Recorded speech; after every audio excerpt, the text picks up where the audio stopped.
All right, well, it's 6:30, so let's go ahead and get started with the May 19th, 2025 City Council meeting for South Burlington. We're going to start with the Pledge of Allegiance. And Michael, will you lead us tonight? I pledge allegiance to the flag of the United States of America and to the republic for which it stands, one nation, under God, indivisible, with liberty and justice for all. Thank you. We'll now go to instructions on exiting this building in case of an emergency and review of technology options with Jesse Baker. Thank you. So thank you for those joining us in the room. If there's an emergency during this meeting, you can go out the rear of the auditorium on the left or right, and then turn left or right to get outside. For those participating remotely, thank you for joining us as well. If you'd like to make a comment during any item on the agenda, you can turn your camera on and the chair will call on you, or you can indicate that you'd like to chat in the chat box and I will have the chair call on you, or you can raise your hand. But other than that, we are not monitoring the chat for content. Thank you, Jesse. Item 3 is agenda review. Are there any additions, deletions, or changes in order of our agenda items tonight? Okay, there being none, we'll move on to number 4, which is comments and questions from the public, not on tonight's agenda. Is there anybody in the audience or online? Please, could you come to the podium and make sure the green light is on and then tell us who you are? The little green, the button on the base of that, make sure it's bright green when you touch it. I see a green. Touch the bar in front of it. Oh, now it's bright. Okay. My name's Kevin Donahue. I'm a South Burlington resident.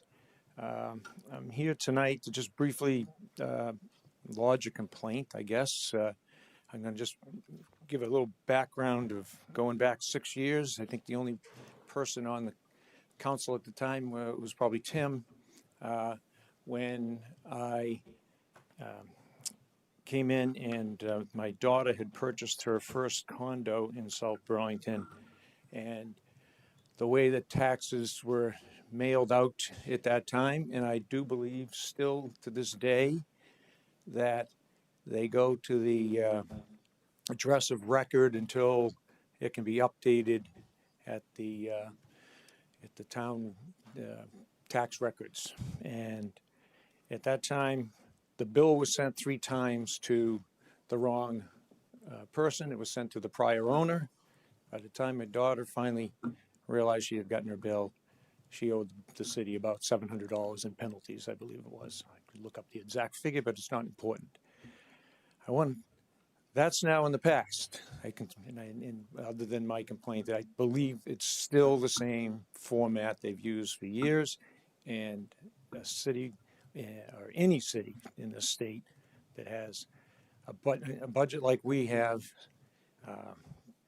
is $70 million, I think it was this year, shouldn't have that happen. Now let's move on to why I'm here tonight. At the time that the condo was purchased, a fire safety inspection was done.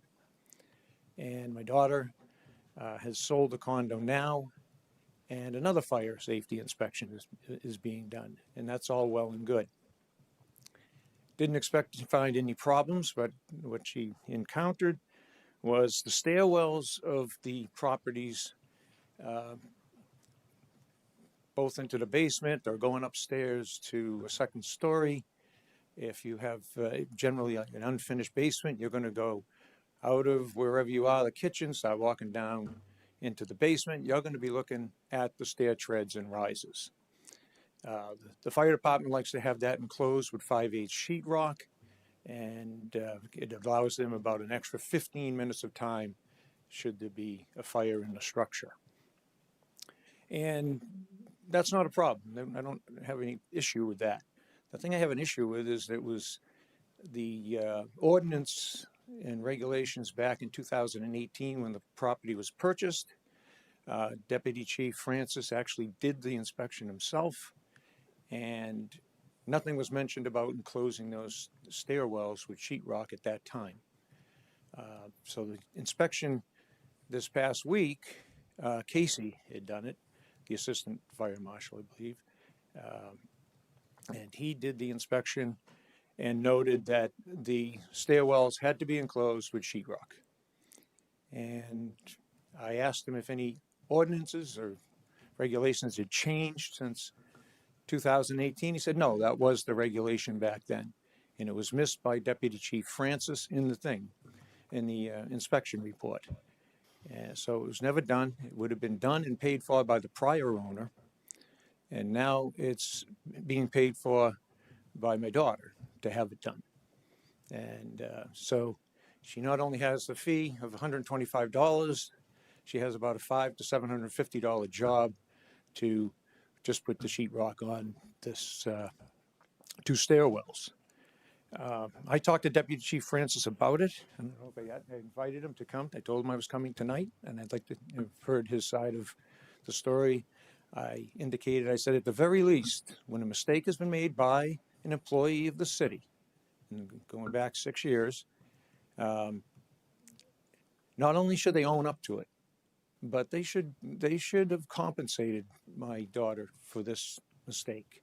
It should have been, and at the time, I think she just said, well, if they just waived the fee. Terry said there's nothing in the ordinance that allows him to waive the fee.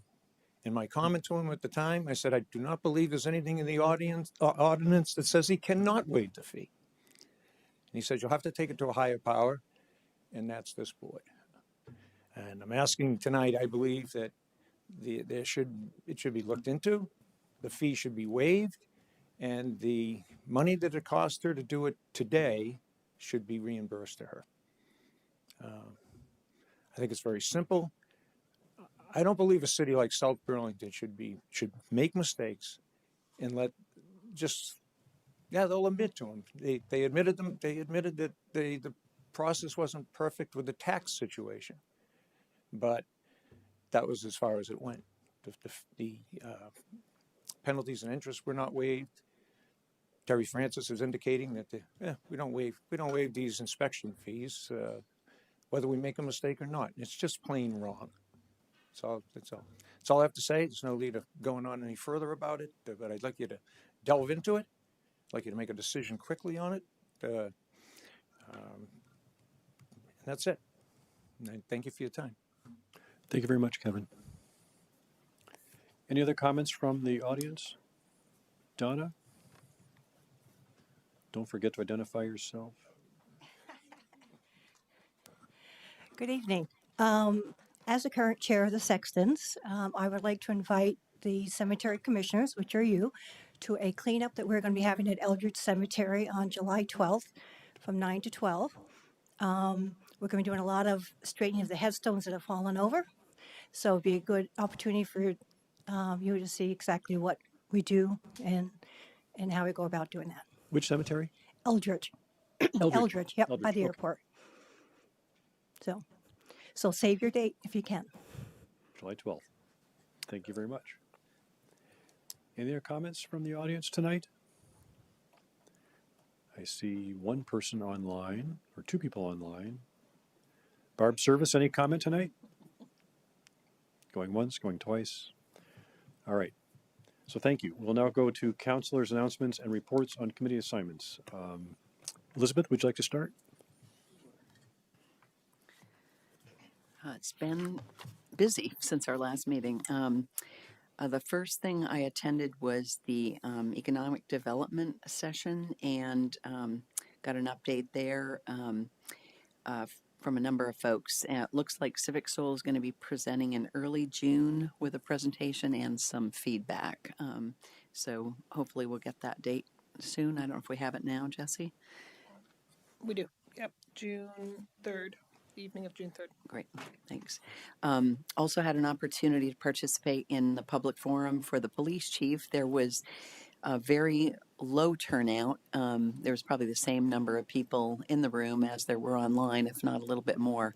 But the consultant also indicated it's not a bad thing when you don't have a lot of community come out when you're talking about a very competent and well-established police organization. So that process is continuing. And then I had a chance to participate in the SB3C first annual meeting, and that was a good session. A lot of conversation on 3 specific areas that they're focused on, including attracting new members, really promoting the vibrancy of the downtown area, and really creating some hype over folks that are moving in and residents within the area too. One key area that came up is the opportunity to seek feedback from the specific residents within City Center. So I'm sure that committee will be getting back to folks on that. And then I was not able to, because of conflict with the police chief, public forum, attend the housing committee, but the housing committee also had a good meeting and spent some time talking about the council priorities and strategies, so may have some feedback through Kelsey on that. And I think that was primarily it. Thanks. Thank you, Elizabeth. Mike? Yes.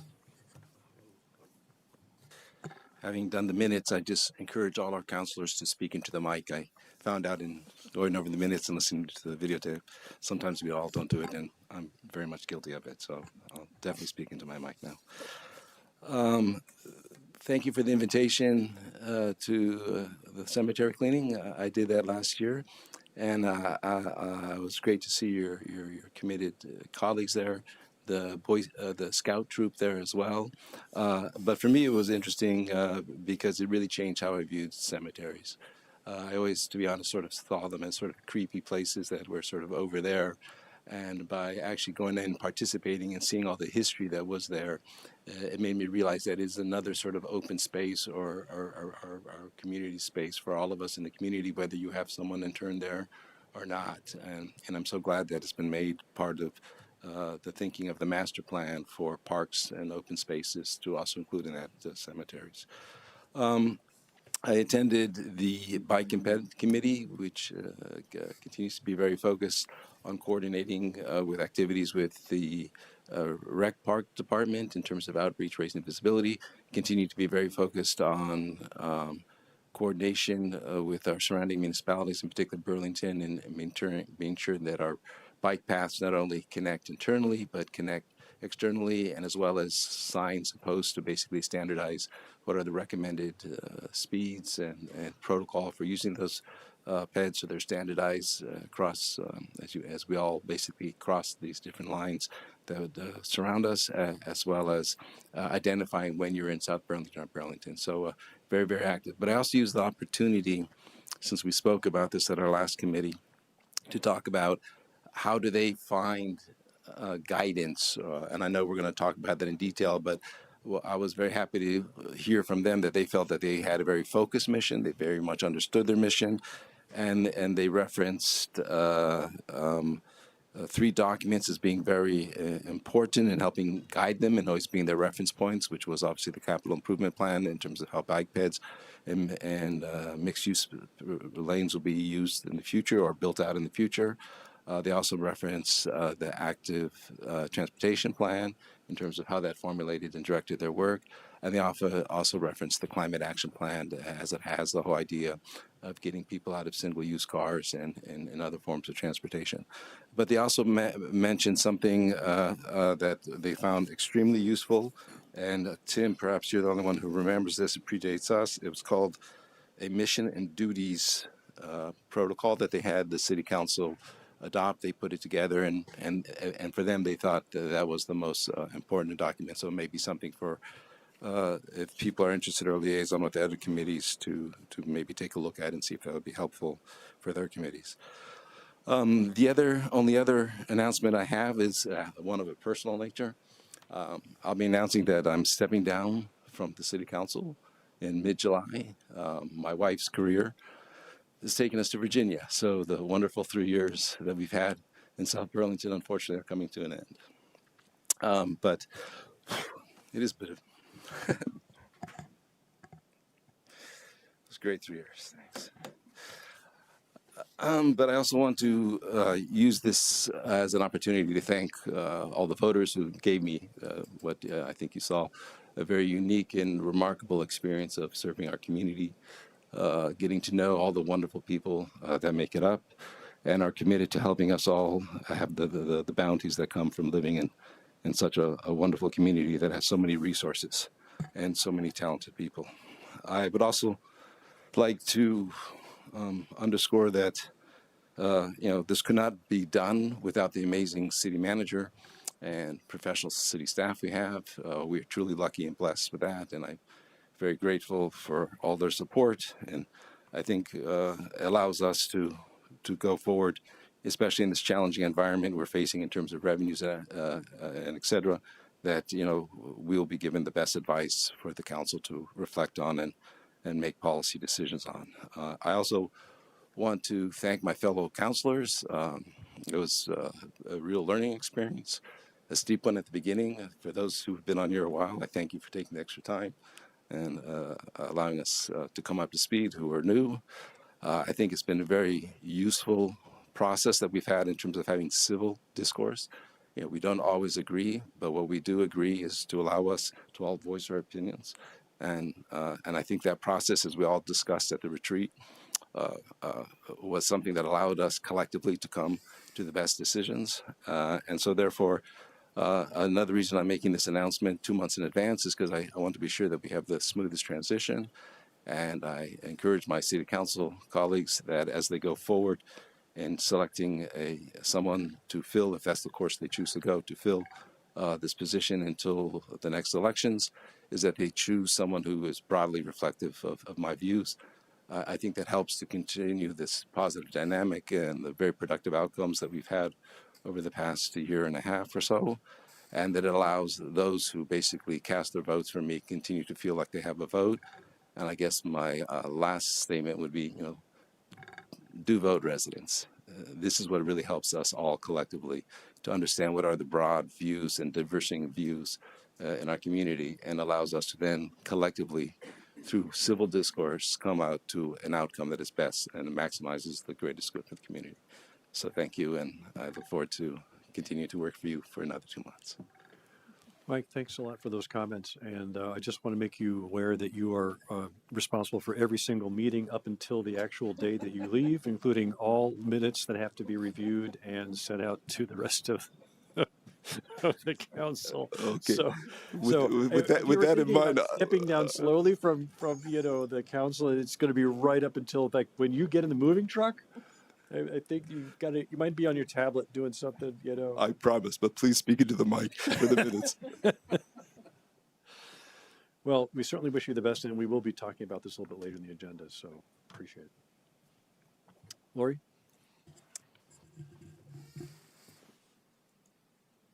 Gonna miss you. Thanks for what you've done and what you'll do up until the very end. I expect to get those minutes ready. No, it's been a pleasure working with you, Mike, and I hope that you and your family really flourish in Virginia. So, thanks for what you've served for all of us. And I'm touched by your heartfelt experience.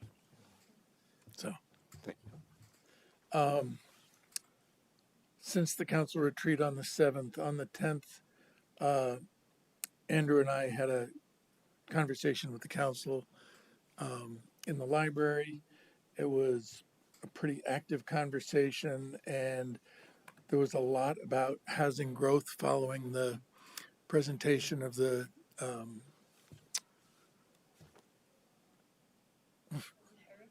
what's that? Yeah, the housing target, the CCRPC and planning commission or planning presentation on housing targets, and a lot of conversation about growth and interest in the SB 3C meeting that was happening. Unfortunately, I had a conflict, so I was unable to make that. Then on the 12th, there was a Parks and Rec meeting, and there were a request for volunteers for community dinners and SB Night Out this year. So if people are interested, please contact Adam. One of the members of the Parks and Rec had an interesting suggestion for committees, which was for those committees that are having a hard time meeting quorums. He suggested Parks and Rec, I believe, have 9 active members, and they have at times had hard times meeting quorum. He suggested the notion of creating alternates, which they have in Shelburne for their committees. So they have their committee meeting members, and they have 2 alternates who can come to any meeting they want to, but it has helped. It reduces the quorum level, makes it more apt to have full quorum. So that was a suggestion that was put out for us to toss in the hopper and think about. There was a question about whether stormwater ponds should be considered in the by CRO in the open space plan. That was just thrown out. And one other piece that was interesting was the discussion of, in our city plan, we have the goal of having a park or recreation space within a quarter mile of every residence in the city.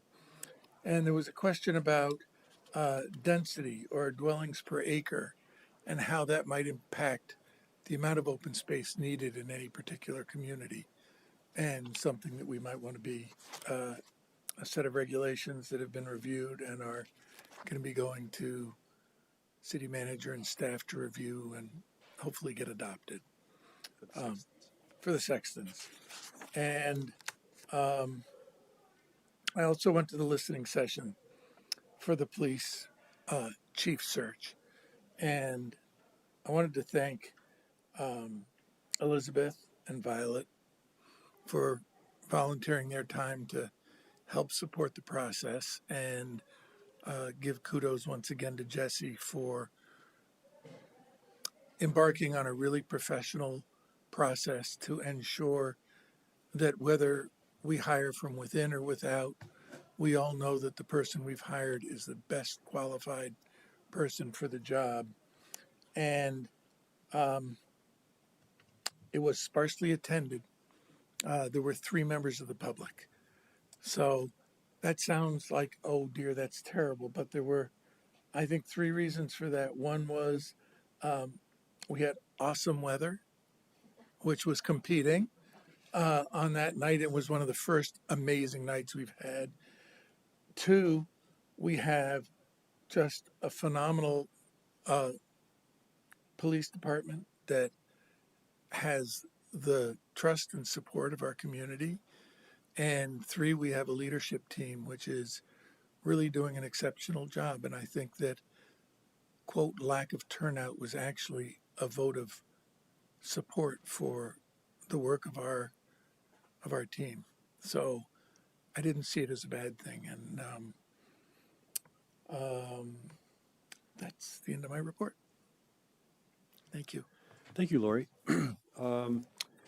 I attended that Economic Development Committee meeting with Andrew, who's a liaison, and Elizabeth, and it was an opportunity for Moreau Weinberger to attend and talk about his Let's Build Homes Coalition.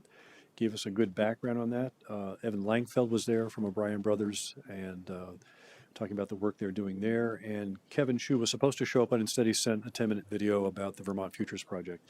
And that was a really interesting conversation just from the developer's side and the perspective of Act 181 and what we heard about with CCRPC and the flu maps and the possibility of Tier 3B and Tier 1 and exemption from Act 250 and what the benefit is for the developers. And we talked about a lot of different issues, and Andrew again brought up with them, which was great because they were there, is what about that missing middle, especially condos? Why aren't they building condos? And I'm pretty sure either Evan or Moreau brought the fact that, well, the financing for those is more dependent upon pre-sale versus rental. So then the question is, why is that a thing? Why can't somebody improve upon that, right? You know, if they know what the demand's going to be in a place like this. So really good discussion. I asked some very pointed questions about the reduction in Section 8 apartments in Burlington in the older homes and why it was happening. Was it from like gentrification or fewer Section 8, vouchers? And so that was another nice discussion. So that was a really great meeting, and I'm glad they had it. And they also talked about, impact fees and the cost that it puts on the developers. And then right after that, I went to the Planning Commission meeting for a couple hours. The next day, the DRB had a special anniversary celebration for Mark Baer, who I think is probably one of the longest running member of the DRB for 20 years. And let me just tell you that Dawn Filbert bakes an excellent cake. It was wonderful. And she put two big X's on it for, 20. And she kept saying, they're not hugs, they're 20. They're 20, Roman numeral 20. And I was able to bring in Art Klugo and John Wilking and also Bill Stuono. I tried to get Jennifer Smith to come as well as somebody else. And I tried to get Joe Randazzo to come. And so we couldn't bring them, but I got a few extra people to come. And they were really thankful that, we all get together with the current DRB. So that was really fun. Because if you didn't know, in 2017 or 18, the DRB won the Citizen Board of the Year Award in the state of Vermont. So I think I might have been chair at that point. Maybe not. I don't know, it was 2000, yeah. But they do a really great job. And I was really thankful that Don recognized that anniversary coming up and took that action. So I just want to ask, are you going to mention about the paving on Heinsberg Road? Because I could do it now. Okay, so VTrans sent out a notification, and I posted on that South Burlington VT Community Watch Facebook page. If you didn't know, they're going to start milling and repaving 116 Heinsberg Road from the 2A St. George line right near Rocky Ridge north 8 miles all the way to Gracie's. All right, and I think it's starting this week, and it's going to finish up in October. So if you're a fun commuter on 116, you're going to have a nice long summer and early fall. Just bear with it because I think that surface probably needs it. That's a really big project. So. It's also in last week's City News if people are It is. Oh, that's probably where I got it. I took a screenshot and thank you very much. I put that there. And as far as the City Center Coalition, right? 3C. We now have Blissby open on Market Street. There's a sign for Felino's. Are they open yet? No. Okay, but there's also a sign for Scale. So those are the three major restaurants that are going to be okay. So just want to make everybody aware of that if you weren't. Plus, we have a nice Middle Eastern restaurant across the street over in the other building right across from City Hall. And so I think that's all I have, Jesse. Great, thank you. Thank you, Mike. We will have lots of opportunities to celebrate later on. So couple quick updates from me on things you may not hear me talk about much. Bettina is meeting with Vermont Gas Systems, Green Mountain Power, Efficiency Vermont, and our rental registry team to put together a weatherization program for multi-unit residential buildings. So that will be coming to you for consideration, likely late summer, early fall. But it's that we really appreciate the partnership from VGS, GMP, and Efficiency Vermont. Speaking of the DRB, but in a different way, they heard and closed their hearing on the proposed shared use path, the new proposed shared use path west of the airport last week. So that is set to start construction this summer and finish up next summer. We had a pre-construction meeting for Mary Street, which is right back here. Will be held later this week with a tentative start date at the end of the month for construction. Speaking of construction, Tom and his team and Andy have built out a construction updates page of our website. So if you want to see what construction is happening today or this week or planned for later in the year, you can go to either the projects and initiatives banner or a tab in the banner and click on construction updates, or click through to Public Works to the construction updates page. We're also highlighting it in City News. So thank you to Tom and the team for getting that communication out. We had 181 registered runners for our Glow Run 5K this weekend. Excellent job, Adam. The Memorial Day ceremony is the 23rd at 10 at Veterans Park if folks are interested in attending that. And just a reminder that SB Night Out starts on Juneteenth. It will be part of our June-wide African American History Celebration Month, but also the kickoff to SB Night Out. So we hope folks plan to come to that as well. That's all I've got. Thank you, Jesse. I've just put that in my calendar for the Memorial Day ceremony. So we'll move on to item 6, which is our consent agenda, which consists of item 6A, which is consider and sign disbursements for the warrants and the water warrant. 6B, review and accept the FY25 third quarter financial statements. 6C, award the construction contract for the City Center Park Phase 2 Boardwalk and Shared Use Path Project to Engineers Construction Incorporated, that's ECI, and the inspection contract to Greenman Peterson Incorporated. Item 6D, approve the use of water fund balance to increase the FY25 automated meter reading and aging meter replacement capital project. Item 6C, designate SP&F attorneys PC to conduct the city's tax sale process. Item 6F, which is appoint Paul Connor, a representative, and Kelsey Peterson, alternate, to the CCRPC Planning Advisory Committee. That is our consent agenda. Can I have a motion to approve? So moved. Second. We have a motion and a second. Is there any discussion? Yes, could I pull off 6C What was the and letter? C C, okay. and D? I had submitted brief questions on that I think somebody was going to respond to at the meeting. Okay, so can I have a revised motion to remove So items moved. 6C and D? So Okay. amended. Any other So discussion? seconded. A second for that? Okay. All those in favor say aye. Aye. Aye. Aye. It's unanimous. So we're going to have that at a separate time, or did you want to discuss those now? Just briefly. I had a couple questions on the automated meter reading, but I did send a question earlier this morning and thought it might be helpful to clarify for the public the award of the construction contract for City Center Park Phase 2. Because those comments were helpful to me, Jesse, if you don't mind. Yeah. Doing that. Why don't we let Tom talk about meters first? Yes, good evening, everybody. Tom DePietro, Public Works Director.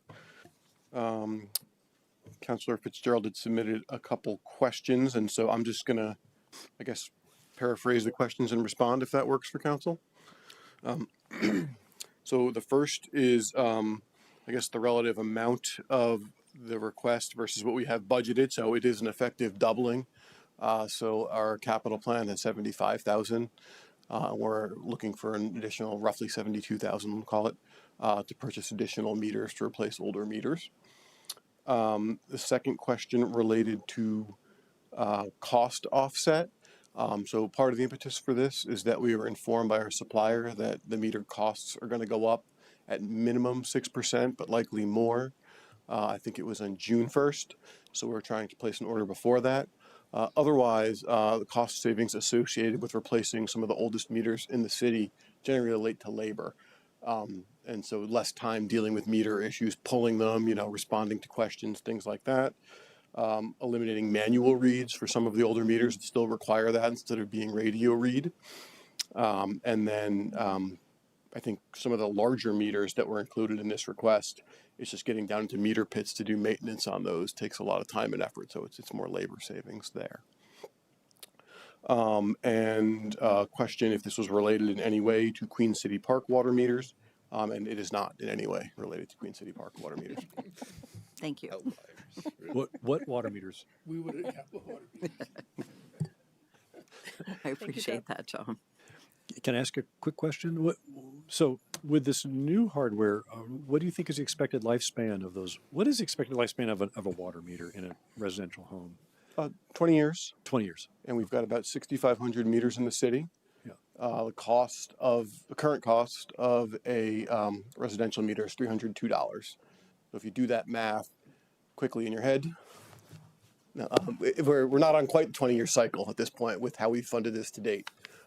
So likely as we move forward with the water budget, we'll try to kind of right size that amount. So we're kind of on top of it. Right now, we're in more of a reactive mode for replacing these meters than proactive. Of course, we always like to be more proactive when we can.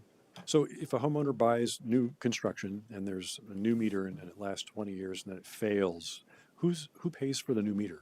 Homeowners buy the initial meters and then we replace them. The city replaces. Oh, then you replace them. Okay, all right. Yep. Okay, great. Any other questions? Okay. Thank you. So the follow-up question, I believe, about the award of the City Center Park Phase 2. Just, nope, sit still. Sit still. So the question was, as you read in your memo, there was some the bid came in significantly higher than we budgeted. And was it, paraphrasing, prudent to move forward with this project? So what I shared with Councilor Fitzgerald that she is asking me to share here is that just a little bit of history, just as a reminder, we took the last TIF bond vote in Town Meeting Day 2023, which meant all the budgets were developed for those capital projects in 2022, which is significantly before any of us anticipated what was happening today. When the bids came in for the boardwalk project significantly over, we had an internal conversation about, do we scale it back? Do we pause it? Do we do something else? And Martha and Alana and Tom and Steve and I talked about it and decided that this project had readiness to move forward. And there were kind of 4 primary reasons why we found the financing for it and moved it forward. One, it is that it is the critical link between Garden and Market Street and the 9-acre park that's immediately adjacent to City Center and really gives our neighbors access to that green space. 2, it will be the best and safest way for students in City Center to get to the middle school and high school campus off main roads. 3, it's ready to go. We had an active bid. We can put shovels in the ground. And 4, it's the lowest cost of the 4 TIF projects. And as we were doing that analysis, and we want to demonstrate that we are making progress on that debt, we have.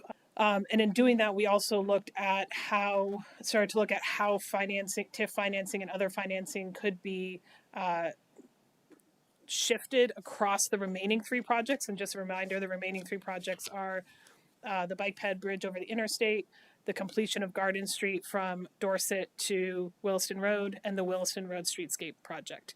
We also thought about other funding streams we may be able to pull into one of those projects. So those are all things we are looking at and planning for. You also see in a future agenda item where we talk about the end of FY25, some ways we are thinking about potentially using the smaller surplus than we've had in past years to plan for those cost overruns. And so we are actively thinking about those things, but we think it is worth moving the boardwalk project forward now into construction this summer. Yeah, Jesse, I appreciate that. I really think I was very assured to have this question considered and assured that you and the leadership team are really focused on understanding that there is risk moving forward in this environment, and between inflation, labor costs, and just timing, it's really going to be incumbent on the team to really help council manage where there may need to be some trade-offs going forward. So I know I think all of us may have heard on the news that the Northeast Kingdom, I think, or Franklin County has lost some federal funding that they were counting on for some road improvements, I believe. And we're fortunate in that we have received the funding. And yet this project, was affected by inflation and timing and so forth. So I'm thrilled with the process you and the team have gone through, and happy to support it. And I'm glad that those considerations happen. Thank you. Yes, Mike? Can I ask a broader question? Is everything that Elizabeth just said, is that symptomatic of the environment that we're working on? You sort of alluded to that in terms of potential cost overruns for the other 3 projects, which are critical to TIF, because it seems like in looking at your revenue generating, you referenced high interest rate income, exceptionally high interest rate income. Unfortunately, that translates into possibly the higher cost overruns. And you also referenced higher levels than expected of permitting. So if the cost of construction, I think Tim mentioned that, especially in condos and other areas, is challenging because of interest. Does that mean, do we see these two, this it helps a little bit with revenue, but at the same time it increases our costs, and in the case of permits may even draw one of the drivers for our revenues. Just as we go forward, because I know we talked at the retreat, can we increasingly, and you said there's new financial software will give us greater ability to do sort of risk assessments going out. Is this something that's going to be factored in? Because you obviously are talking it internally. I'm just wondering about the feedback to us. So I'm not sure I'm understanding. So yes, the new software will help us. Two, I'm not sure I'm understanding the revenue interest earned on cash. Cash is a reflection of high interest rates, which is also the same thing that drives costs going up. So cost our overruns. earned interest, healthy revenue line is because of the cash we are holding in the bank. Right. At a very high interest rate, which that we are earning. Yes. right. But I see what conversely, you're saying. Conversely, that high Yep. interest rate is also what's driving the cost overruns. Yeah. So these are all factors we are taking into consideration. I do not want to sit here in a public meeting and say that our budgets are not good and that all bids are going to come in high. We have engineered budgets, and our contract community is going to come in on budget. And when they don't, if they don't, we have contingency plans on how to handle that. We also have opportunities to go look for alternative funding streams. So as part of this conversation, we also were thinking about what are the other grants we could apply for to bring on to leverage into the city, leverage good money after good money to complete these projects. So yes, we have contingency plans. We are doing that now before we implement our new financial software, but certainly our new financial software will help in that multi-year projection. So I think that answers your Good. question. No, it does, and I thought it was important to put it out for the public because I think other people have similar concerns. So it's good to show that you're on top of it and there are increasing tools for us to manage it. Thank you. Well, I have the mic. Can I say two other things? Sure. One is the bike ped bridge over the interstate. Just a reminder, about $20 million of federal money into that project, which we have been allocated since January, cleared right of way, and is now officially out to bid, which is a huge achievement of Alana and Erica and Tom and our partners at VTrans and Federal Highway. So thank you to you guys for doing that. It's I believe a 600-page bid package that is out in the community at this point. And then one other question Elizabeth asked offline, and you've now already approved the item, but just for public information, on the consent agenda, the council approved appointing an attorney to represent us in the tax sale process. We do have 10 accounts of, thousands of property tax accounts in the city, 10 accounts that have interest of over $1,000. They have received late payment notices and are requested to either pay or get onto a payment plan. Having an attorney help us with those communications as part of the legal process working towards a tax sale. During my time with the city, 4 years, we've never actually gone to tax sale on a property. So this is just part of the administrative process we do every year, and we are almost always able to come to some plan with the property owners. And before you were here, I think I saw one notification for tax sale, and it was settled before it actually happened. So thank you. So now that we have answers for 6C and 6D, do we want to have another motion to go ahead and approve those? Move to approve. 6C and 6D? Yeah. Thank you. Second? So we have a motion and a second to approve consent agenda items 6C and 6D. All those in favor say aye. Aye. Aye. Thank you. It's unanimous. Thank you, Tom.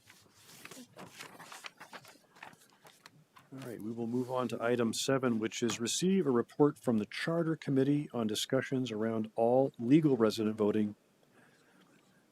Come on down.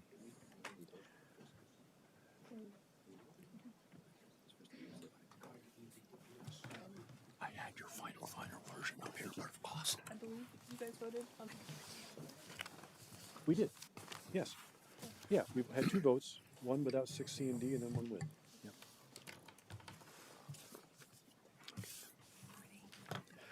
Good evening. Hi, good evening. I'm Ann Lalone, Chair of the Charter Committee.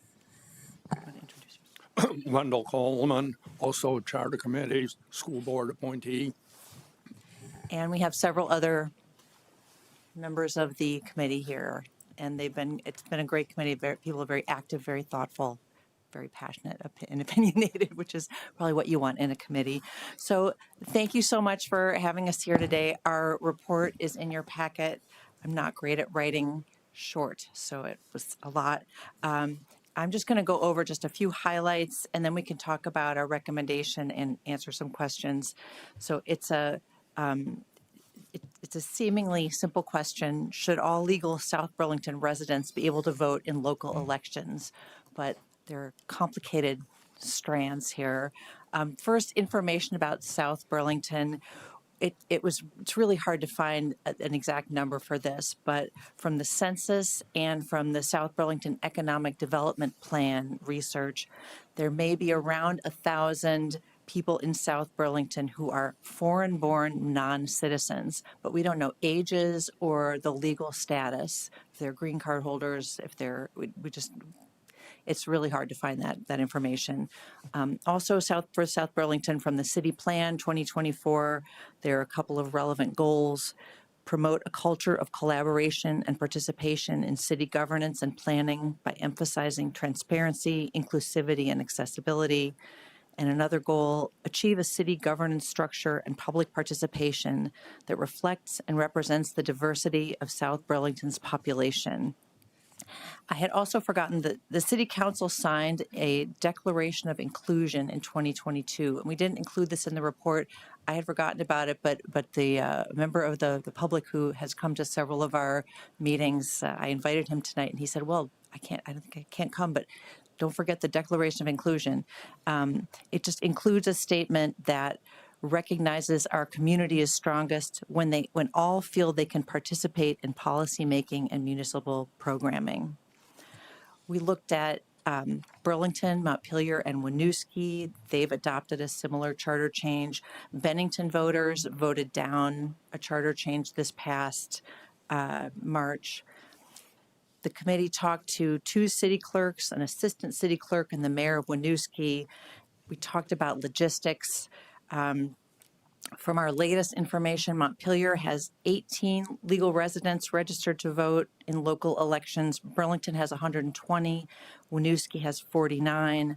The most difficult part for the clerk's offices seems to be keeping this separate voter checklist, which is difficult and time-consuming.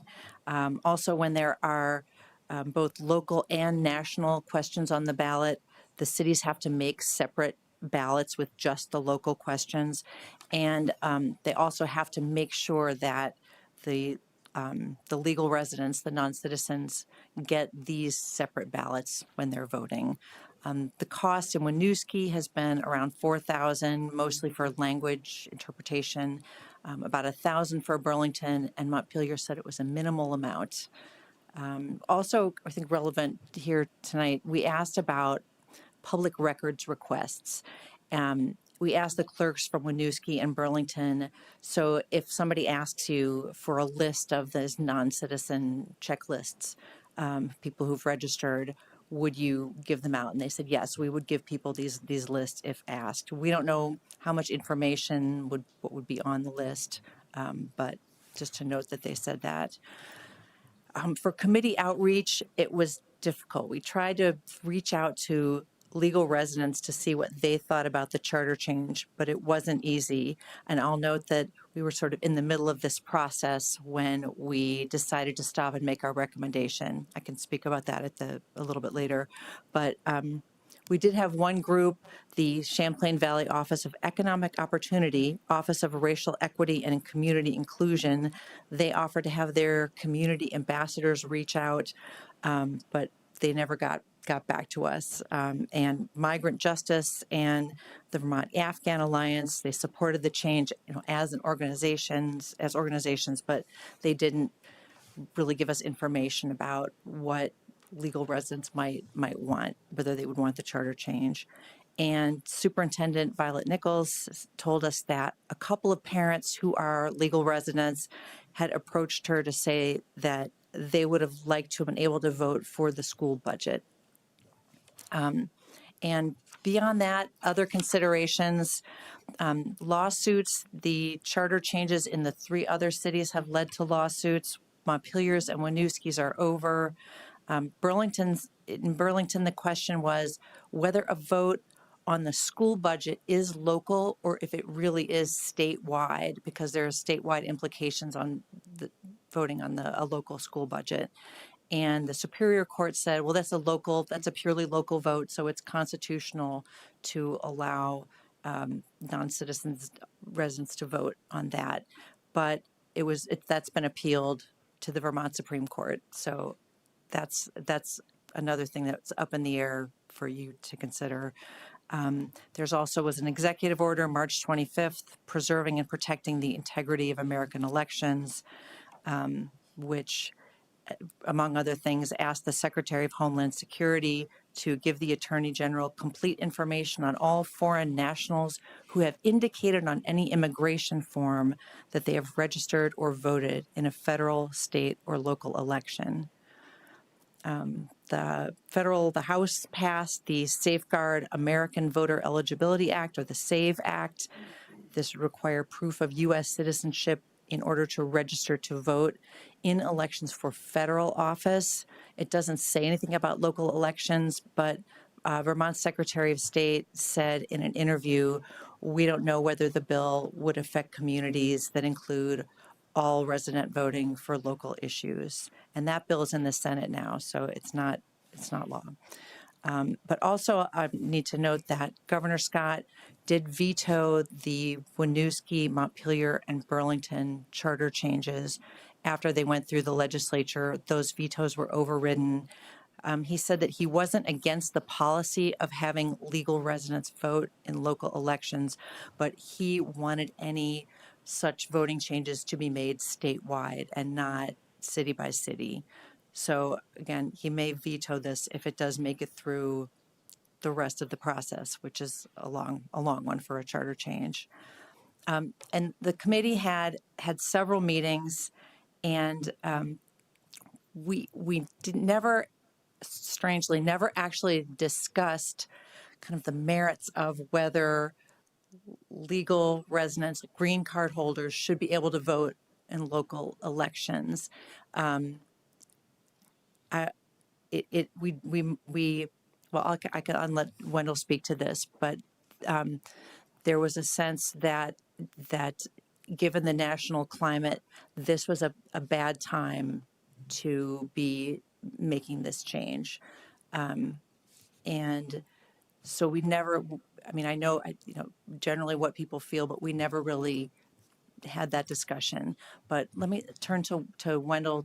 We had 4 people voting in favor of the recommendation. Sorry, our recommendation is that the City Council should not proceed with this charter change at this time. That is what the vote was, and it was 4-3. So I'm going to let Wendell speak as a member of the majority. Thank you, Ann. Well, what's that? Oh, identify. Closer. By yourself? Identify yourself. Oh, Wendell Holden. 2 charter committee meetings ago, I raised a concern that this was not a good time to do this because we might be exposing people.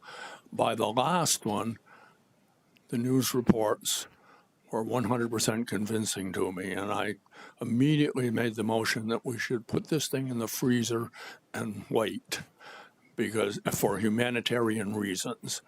And after considerable amount of discussion, 4 of us voted to support that motion, and 3 didn't. I know who the names are. I think Ann's probably got a list of them. Okay. And I don't know that I necessarily need to read those now. I just think that they need to be part of the public record for open meeting laws, because at least indirectly we were representing the public and have every right to know what we did, who did it, and how they voted. So certainly, They are listed in the report, so they are public record already. Yeah, they're in here. All names are in the report that you submitted. I put them in. I put the names in. I know you did Oh, okay. in there, but I'm having trouble with that. That, I guess, is all I have to say. And I thank Ann for all the work she did, and I think we come from different backgrounds. She's a lawyer and wanted to go through this step by step. I'm 25 years in elective office, and I looked around me and said, we can't do this now. I have some questions. Would you like to entertain? Sure. Can I just say just a couple sentences from the point of view of the three folks, including me, who voted against the recommendation? And I just want to say, this definitely clearly comes from a place of empathy, and I understand that it's a frightening time for non-citizens in the United States, whether you have a green card, whether you don't. And I don't want to put that down, because I think that's a completely valid point of view. But I would say, I think legal residents of South Burlington should be able to choose for themselves whether or not to register to vote. They live here, work here, pay their taxes, send their kids to school. They're members of our community. They should be able to participate in the local democracy, and they should be able to have a voice. So Thank you. I appreciate those comments. So the first question is, if the Burlington appellates succeed at the state Supreme Court, would that nullify the other two cities' charter changes? I think I think that Williston, one of them did not have school. I don't believe so. You're asking a good question, but I don't think It's so.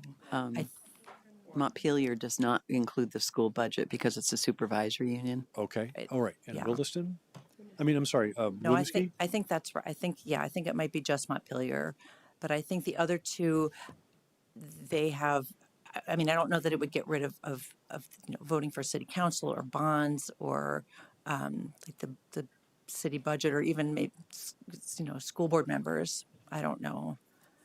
So, but Winooski would be at risk then as well, right? I think at least part of the voting for the school budget might be. So, yeah. I mean, would they have to go through another town, meeting, charter change, vote all over again? I don't know. Reword? That's a great question.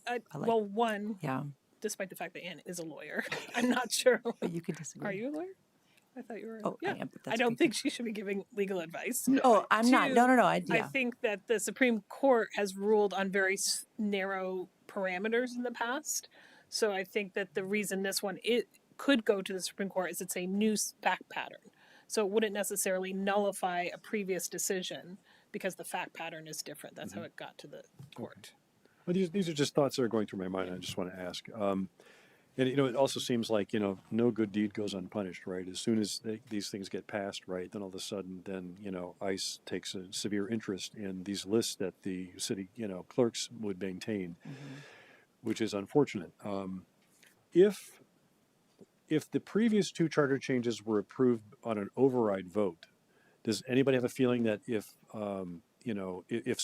let's say we went through and we had the city, went through to the legislature and it got vetoed by Scott again, in the current environment, would there be enough votes to override it? I'm just curious. Does anybody? I don't know the answer to that. I tried to figure that out too, but I don't know that you can know how folks will vote on that necessarily. I don't know if it's just the number of people in one party and the number of people in another. Yeah. So I don't know. So there are hurdles. I mean, there could be hurdles. Right. Absolutely. Yes. Our own city could vote against it. If they do vote for it, it would go to Montpelier. It might be vetoed if it was passed by the legislature, but then it might be over, or not. Right. Right. But these are all possibilities. And then it would be my desire that if it got through, that before somebody's signs their name to register, right, that they're given a sheet of paper that gives them a severe warning. By registering to vote, you could be at risk of being detected by our own ICE. So that, I understand that But on the other hand, I also see the point where if somebody really wants the eligibility to vote on city, issues, and they pay taxes here, they should be allowed to do that. Right. So don't- I understand that. And I don't know if it is true though that somebody registering to vote is putting themselves in peril. I mean, I don't know whether that's sort of the feeling Right. in the country, but honestly, I don't know if it would be valid to, well, Yeah. to Yeah. tell somebody what the way you put it, but So you voted 4-3 to stop at working this on time, At this time. to Okay. recommend that you not approve the charter change Right. and bring it to the public Well, let at me open this up to other time. councilors for their comments. Lori, it looks like you have something to say. Yeah, I just want to really appreciate the work that you guys have done and the difficulty of the discussion. And from a moral standpoint, I come down strongly that anybody who wants to, who is a legal resident, should have the right to vote. From a practical standpoint, it's a much harder question right now. I think the risk piece is something that belongs to each individual, and it's not something that I dictate whether or not it's okay for you to take that risk. For me, that's sort of off the table. But there's a moral imperative and there's a practical reality, and they are at odds right now.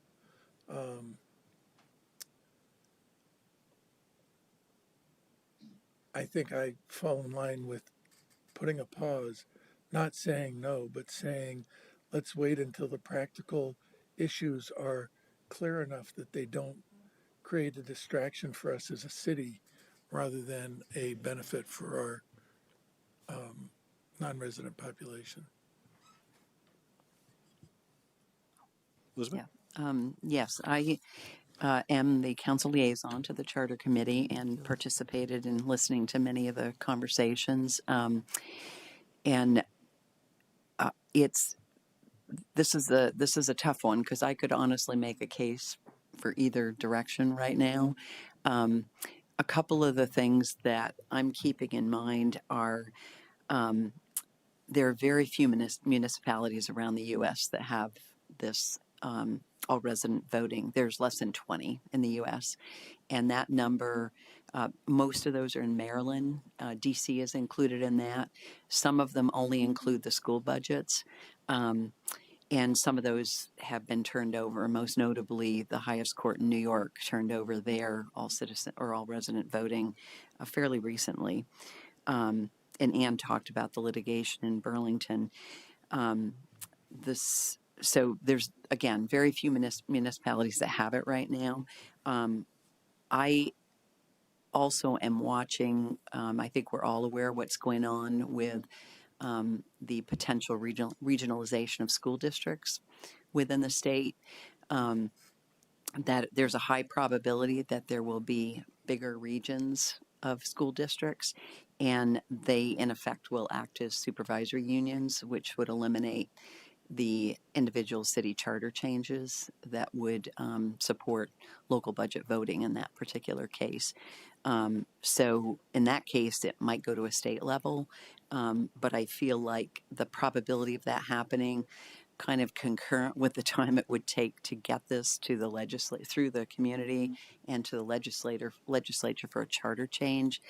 It could be something put in place for one election and then it would be rescinded, or it could not even make it before those regions were consolidated. The probability of litigation is very high. It's been litigated in most of the municipalities that have it right now. And to me, that question is, knowing that and knowing we have some other variables going on that Lori mentioned, the school district consolidation, balancing that with all the work that city has right now, do we want to knowingly take on litigation? And again, it's really just with that knowledge. It's not a yes or a no. So my inclination is also to accept the Charter Committee's majority recommendation to pause it, but I also think it would be beneficial. A couple things I think would be important. One is to agree that we would put it on a future agenda when appropriate. And the two other things are, in the process, I think we were informed that we have some work to do as a city in terms of making our ballots and our accessibility in terms of translation services better. And I think that is something the city clerk is working on now. And then another just question I have out there is really the role of school board delegates in as individual representatives on the charter committee or as representatives of a majority of a school board vote, which did not occur in this process to my knowledge. So that's just a question I have for clarification for the charter committee or for the school board going forward. So those are some of my thoughts. Mike? I definitely, as I voted for the charter committee to look into this, I strongly believe and support, as Laura said, that if someone is a legal resident here, is paying taxes, they should have a voice in terms of how those taxes are spent, just like any other legal resident, be they a citizen and also paying taxes.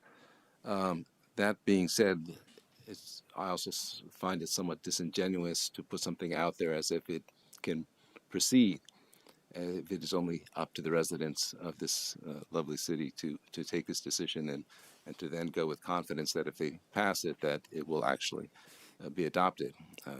I think before we proceed, we need to have some confidence that the runway is not a very long runway, but a runway that actually is a genuine question that people should put thought to and make a decision. I think the court, for me, is the first starting point. It's not that we would be, how do we formulate the question? Do we include schools or do not include schools? And, the decision by the Supreme Court in Burlington, in Vermont may decide that. Who knows, it may be appealed beyond that too, as well. But I think that issue should be clarified, if only to do it, and I think to allow the time to go forward. Also, the issue about if we're pretty confident it's going to be a dead letter in terms of the governor, we would want to have some sounding, because again, we don't want to basically encourage people to engage on something that we know is just not going to go forward. But that being said, I think we should keep it on as a request for the charter.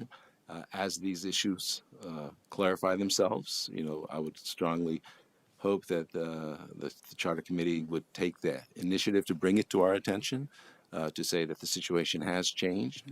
And then, as you mentioned in your own memo, use this time as well to get a sort of a broader sounding that you said you were unable to do as to what is the general view of the community. So if the runway becomes short, it becomes a real possibility. And then you also have the sense that this is an issue of concern to the community. I think that would then make the decision quite simple and straightforward for the city council. So in that regard, I respect your recommendation. So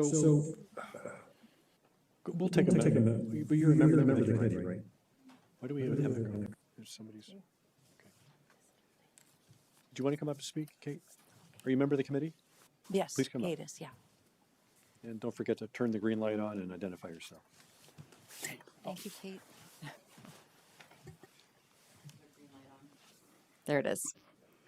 Hi, I'm Kate Bailey, member of the Charter Committee appointed by the school board. To Councilor Fitzgerald's first point, I don't think that the two appointed school board seats should be treated any differently in their voting rights and active participation in the committee, the same way that City Council appoints the appointees to the Charter Committee. I think the school board appointees should be treated the same way. There's also I was in the minority vote. I wish that we had continued and done a more thorough community engagement and community education process. I think if we're going to keep this on the the radar of city council and our community. We have a responsibility to do more education about what it means for our community if we were to undertake this initiative, so that when it comes on the ballot, folks are informed and have the facts in front of them rather than myths and miseducation that this type of issue could be subject to.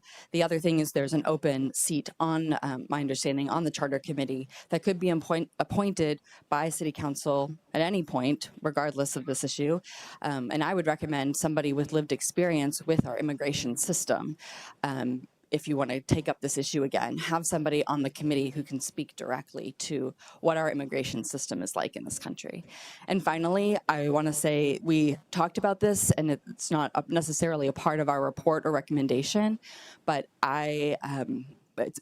we have the full support of our city clerk, but it's my understanding that she's looking for a directive and a budget line item to fully implement language access and accessibility programming. And I think we could do that now for our next election. And the more we have multilingual services and a more accessible voting system, the more welcoming and inclusive our voter will be. And when the ballot initiative comes up, then folks who this ballot initiative would impact most will have more awareness with more multilingual services. I also want to say nationwide, 1 in 5 U.S. citizens speak languages other than English. Our neighbors to the north, we have a heck of a lot of those neighbors in Vermont. We have a rich history of being bilingual, French and English. I think that would go a long way to have multilingual services and language access as a prominent feature in our voting and election day. And that's one thing that you can do right now without any recommendation from the Charter Committee and without any politics. That would go a long way for our for all residents in South Burlington. Thank you. Thank you. Any other members want to speak that are in the audience? Oh, okay. This is so interesting. And let's theorize for a second that we had a narrowed down charter change proposal for the voters that only covered city and didn't cover school, right? The 2 cities that have had their cases dismissed that weren't pursued further to the Supreme Court, right? And they have enabled that voting now. One of them did go to the Supreme Court, did. and the other one was dismissed because it was covered by the first Supreme Court decision. So if we've passed a narrower charter change, you would think that there's been enough legal precedent at this point. I'm not a lawyer, but I would think that if 3 other cases had been appealed and had not made it very far or been dismissed by the Supreme Court, that if there was some litigation, it wouldn't go very far, right? And I also think by virtue of our city plan, we have a little bit of a responsibility and a sort of a moral responsibility, right, to provide this opportunity for people to vote on city matters, right? So there's a long road before somebody actually gets a chance to register, right? I mean, we've got to have ballot language. It's got to be passed. It's got to go to legislature. That's the next. You have to have 2 public hearings. Yeah. I mean, have to go. And actually, we have time for that. Both houses. We have time for that before town meeting. And right. So I think we should move forward with it personally. I mean, I appreciate the vote for the pause, but there's a huge pause between the work that you do now and actually getting it to somewhere where it might come to fruition, right? I have a slightly different suggestion. Sure. Given the uncertainty of the climate right now, I respect the committee's recommendation for a pause. My suggestion is that we, the council, agree not to take this up right now, that we agree to have it on our agenda next year, and that we request that the charter committee continue to work on this, to answer the questions that Ann brought up that you're still looking to get information on, and to get us better positioned to consider this after we've been in this new administration for a year and really see how the playing field is settling down. That's just a thought and a recommendation to say that we take a pause, but we actively set a date to be re-engaged with it. Mike? But I would just, I agree broadly, but I would just add the caveat that, short of a ruling by the Supreme Court on the educational question, that you don't expend your time on crafting language and research that would include that, or for the reasons that Elizabeth said, that, perhaps that will even be taken off the table if they change the way education funding is handled, no longer tied so closely to the municipality. That I think would be more prudent along in terms of proceeding. And also, I think I agree with the language issue. The language issue is an issue irrespective of this. This is an issue about empowering our residents to communicate. Modern technology, at least I know in my work, I jump and forth between multiple languages. Some I know, some I don't know, but I can basically just quickly have it translated, so it should not ultimately be that complicated. So I think I would add those two components with those two caveats. I would think what Lori was saying I would agree with. Elizabeth, do you have another comment? No, I think I'm probably leaning more the way Lori has described it. And I don't know that we have enough information to, I guess, two quick things. One is the Charter Committee takes its direction from Council. So if there were to be any change other than continue and answer unanswered questions, I think we would have to take action. If you were recommending, limiting it to city elections only, I don't know that. My guess is that should be a specific action and probably should be on a future agenda. And then the other question is, I don't think we have any information that would allow us to, and I don't even know what our role is, to direct the city clerk to look at.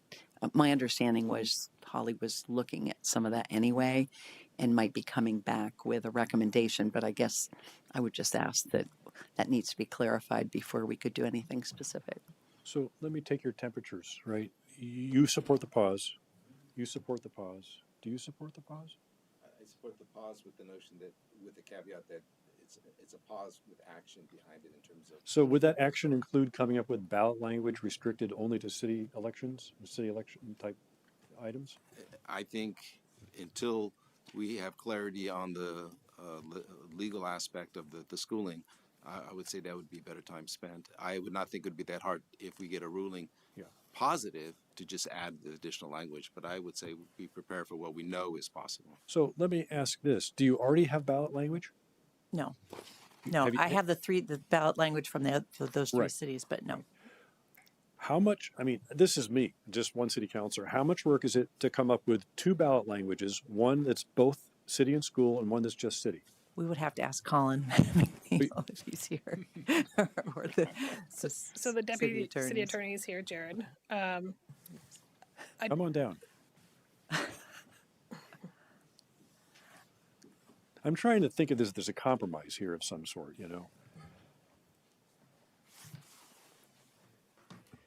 Good evening, everyone. Jared Pillar, Deputy City Attorney. In terms of crafting charter language, we could work with the committee to do that if that was the charge of the whole city council.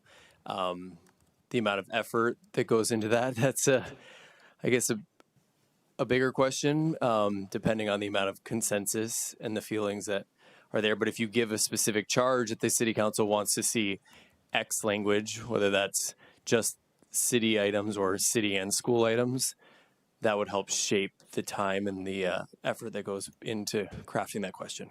You have three other cities that have crafted ballot language already, so can't we just copy paste roughly? So the issue isn't drafting the ballot language. Yeah.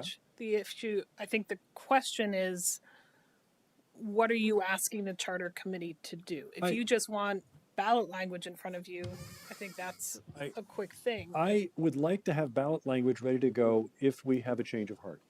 And this pause, they voted 4-3. That's very close for them, right? Your temperatures are cooler than mine. We're also missing another city councilor who might be able to argue in favor of it and change your minds. I don't know. So they say there's nothing to fear but fear itself. We're operating out of fear for these individuals who might want to vote. And I understand that, but there almost is never a good time, so to speak, when you have situations like this and we don't know what's going to unfold. But we might be able to get some of the legwork done. And then when we feel better about it, I don't know how long that's going to take, boom, it's ready to go, right? And we don't have to ask for it then and then wait another 4 months for that language to be completed. My sense from the conversation is that if the charter committee came forward and said, we think we should have a vote on a charter change exclusive of schools, that, and we decided we were going to do that, getting the charter change language would not be an impediment to moving it forward, would not take a long time. My sense is the committee's recommendation is that we not try to get this done for our upcoming March election. And I tend to accept that recommendation and say, there's still work we can do. There's still uncertainties. The Burlington case is going to be through the Supreme Court by then. We'll know what that implies for us. And I would say that we take this up in 26 and empower the Charter Committee to continue working on this topic so they can come back to us and say, the time is right, let's do it.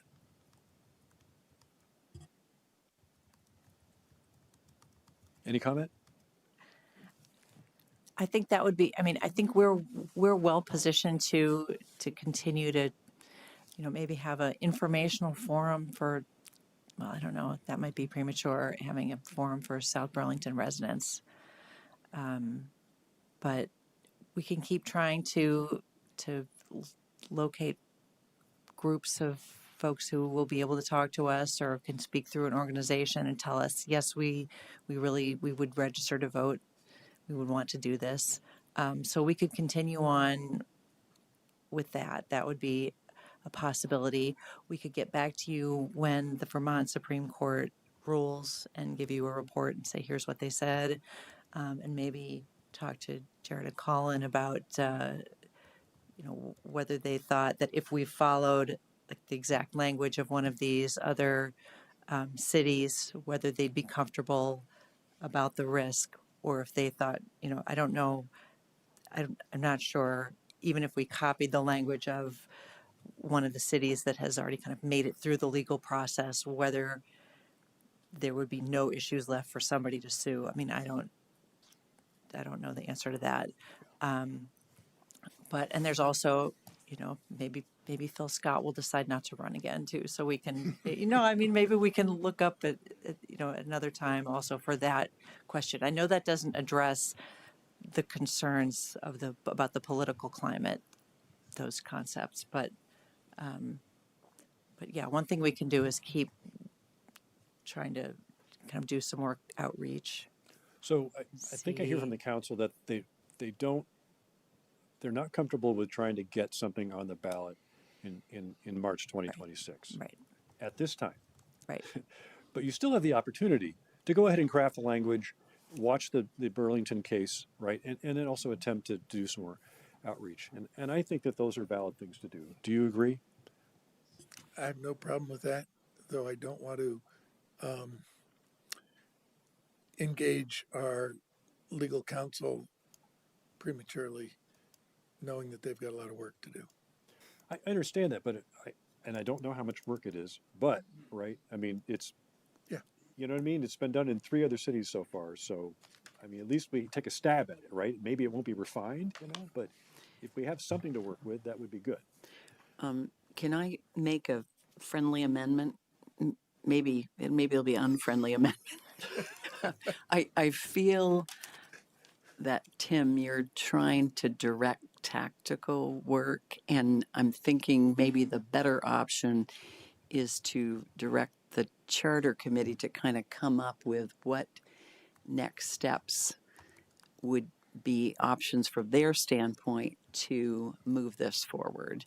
And that can be informational. It can be reaching out to these other organizations and it may include crafting the language, but my recollection of the time frame on ballot language is when we were working on this with other issues, sort of there was a drop dead date of around November was a drop dead date of ballot language to get it through the hearings and onto a ballot in March. So that would be the time frame that you'd be talking about if you're looking at this 2026 election. I also think, just if I can clarify, Ann, the Vermont Supreme Court appeal is specific to school, correct? Yes. Yeah, so that doesn't School affect budget. Yeah. any of the city. But also, I don't know that if we went and found out more information, that is going to change the minds of the people who voted not to continue at this time.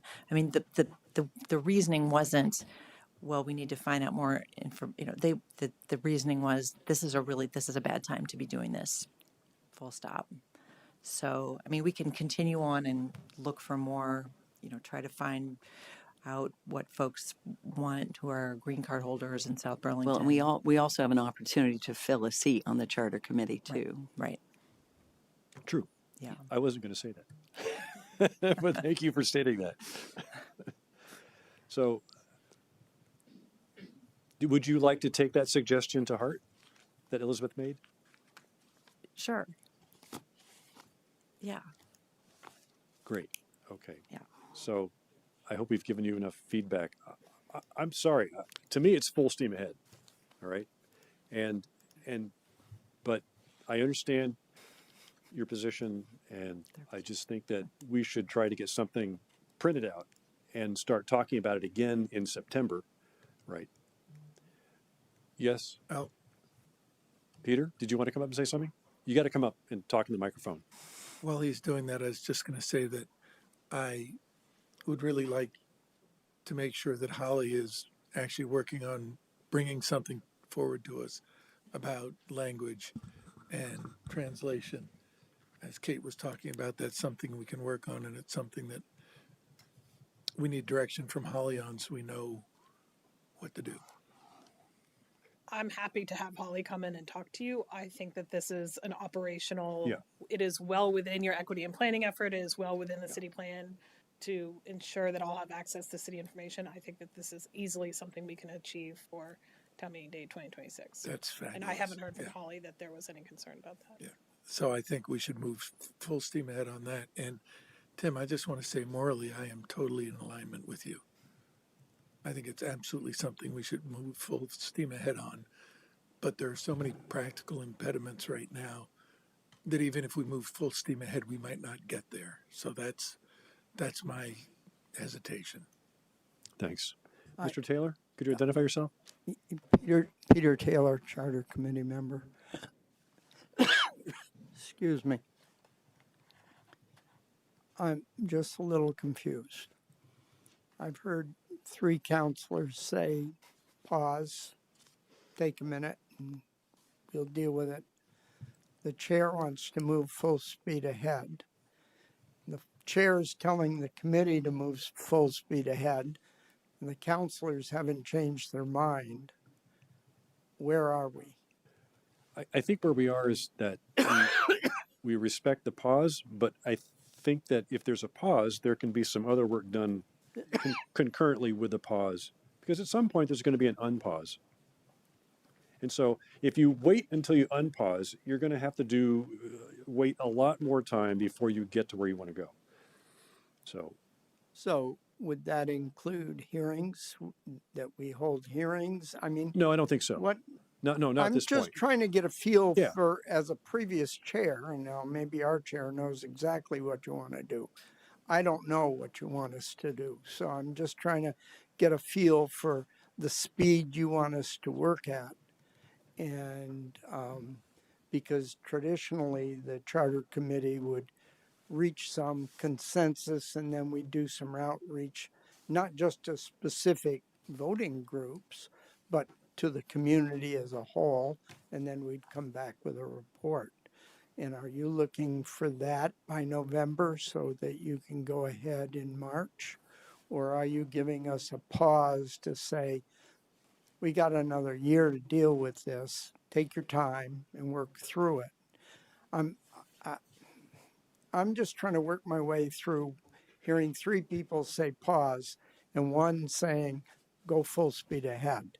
So you got me confused. That's my question. Thank you. You're welcome.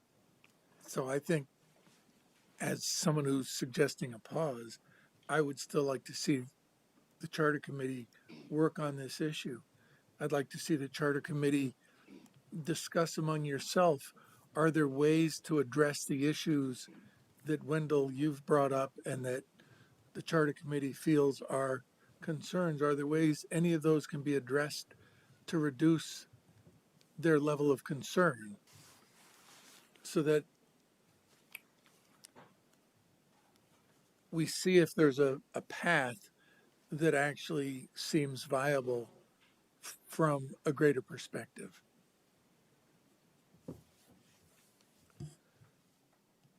Well, it's now 8 o'clock and we're way behind on our agenda. So I appreciate the work that the committee has done and your recommendation.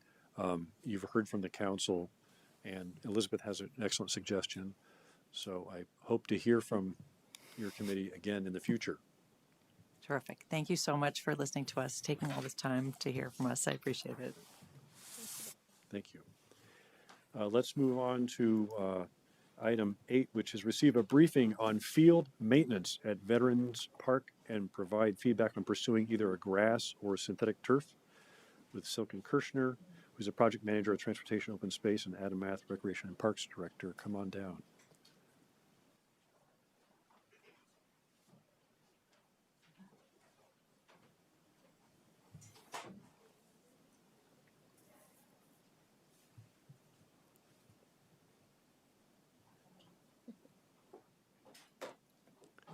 Oh, I thought that was Do your... we have samples? I thought that was your laptop case for a second, you know. Ooh. Wait, are those Is there a PFAS? cake We don't in want there PFAS too? Up here. No, no PFAS. A little cayenne. It's the Little leftovers that oregano? Adam has in the kitchen every week. I see him in there working for Parks and Recs. Yeah, bring him up, please. Ooh. Oh, that's not chewable, is it? Okay. These are the wood chip Okay. Thank you. Ooh. No, that's not chewable. No. Brockville. Oh, this looks like what came out of the McNeil. Thank you. I'm gonna pass. Oh, they got it. All right. There's one pamphlet on the chalk pad and one on the infill. Smells woody. And I did test by soaking them up with some water and letting them dry out. They feel exactly the same after.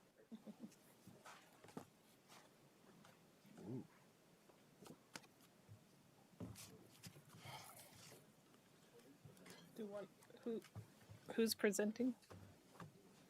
Or, oh, neither of you are on.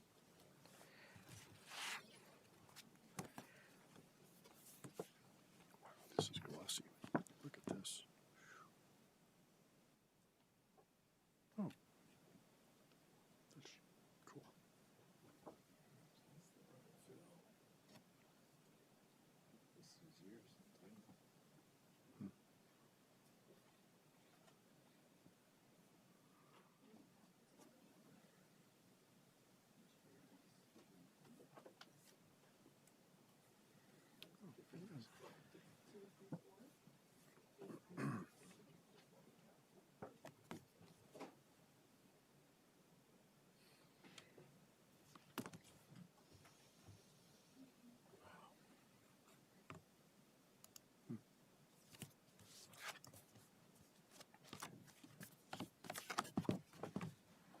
Adam, when you sign out of the meeting later on, don't shut down the whole meeting.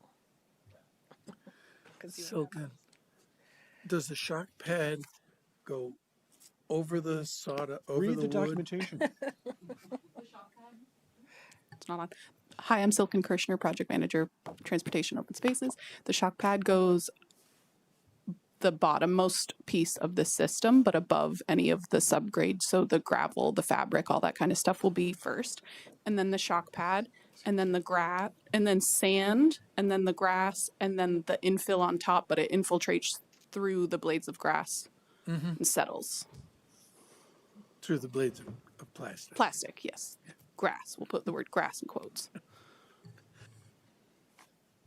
So yes, hello everyone. Thank you for having us back. I really appreciate this segment of time we have to speak about this project. It's very exciting. So you'll remember we were here in early April and we're back now with more information. I had the opportunity to speak with some existing customers, some additional sales reps, and people within the company that sell the Brock infill and the AstroTurf, which is the blades of quote unquote grass, to gather more information on the PFAS-free turf and infill. We also have a better understanding of budgetary impacts, and I feel that we've laid everything out nicely in this PowerPoint presentation for you all.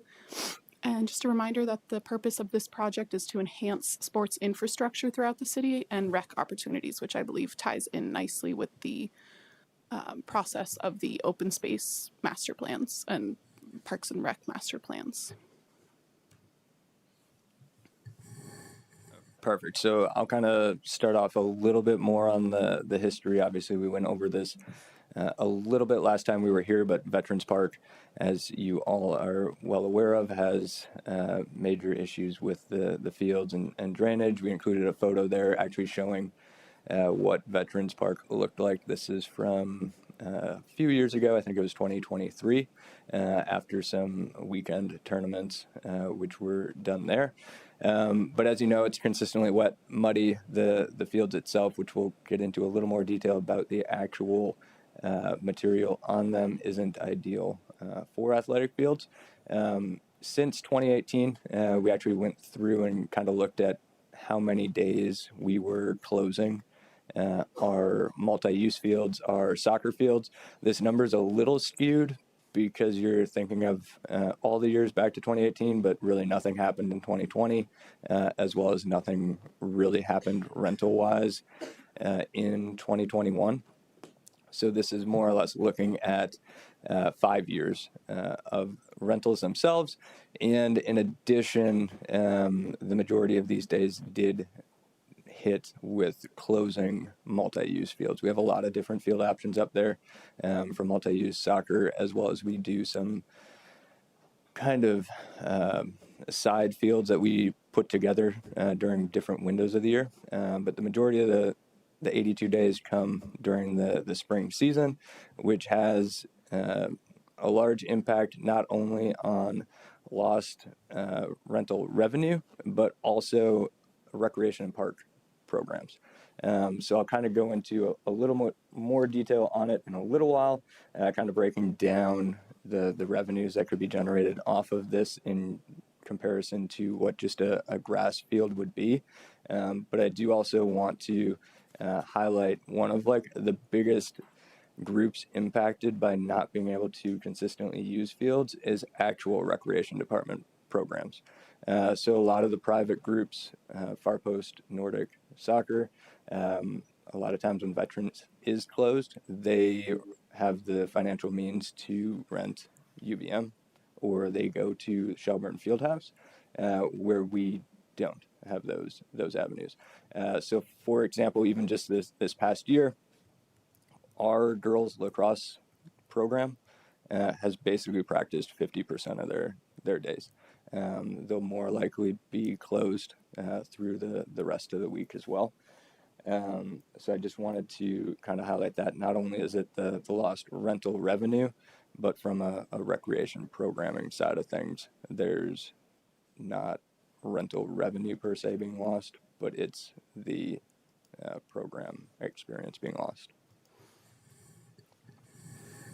Thanks. Adam did a great job of laying out the impact on our people. I'd like to point out the impact on our land and our soils. So this small little inset map you see as the other image is a hydrologic soil map of the area, the large parcel being Veterans Park.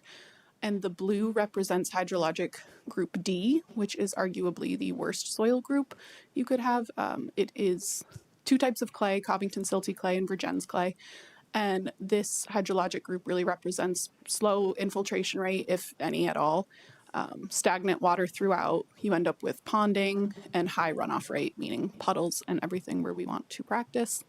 And as you'll see, the vast majority of this area is hydrologic group D, so it will be difficult to remedy with like a typical French drain. It'll be a more involved engineering practice for that, for not only the new field, but all the existing fields out there, including the baseball fields. So will have to be some combination of under draining and providing new subbase, so almost entirely building back the fields we all have there. So if we're going through that level of effort, it might, be good to consider this artificial turf, and that's kind of how we got to this point. And then just to recap where the monetary portion of this project comes from and what was in the FY26 CIP. So a couple of projects, one of which the main source of funding for this project would be the new multi-use field and storage building. This was included in FY26 CIP with $275,000 from the REC impact fee specifically. In addition to the new multi-use field project, there's also a separate project for refurbishing two existing large multi-use fields. That's $25,000 from the CIP reserve fund, and additional funds across FY27 through FY30, totaling $250,000 across those years, all from the general funds. The third project being the baseball field refurbishment, $85,000 there, $10,000 coming from general funds and $75,000 from the CIP reserve fund. And that gives us a total allocation for Veterans Park for FY26 alone as $385,000. So from here, some benefits of going with synthetic turf instead of a grass field. Obviously, it would expand our usage. So typically right now we're starting up our programs, or when they're usually about to get on the field, is the beginning of May. This would allow us to start earlier. I've done some projections, kind of expanded it a month earlier as far as what we could do numbers wise, as well as just increased usage. It holds up under extensive use. You can be out there all day, every day, which would allow for increased playing time and expanding our season. The free infill available in line with state regulations, and then it would also increase access for, like I was mentioning earlier, recreation programs for our youths. Our adult leagues, as we're expanding those, and as Burlington is cutting theirs, it would give us an opportunity to do that. And then on the community event side of things, another revenue driver for us with Veterans Park is our nonprofit like fundraiser walks. Those usually average about $750 to $1,000. Those are slowly coming over to us from Burlington because these organizations don't want to do their walks in Burlington anymore. That being said, it does right now. They're continually using the space that we use for SB Night Out. So depending on how weather impacts that, it can impact if we're able to continue to have those all the time.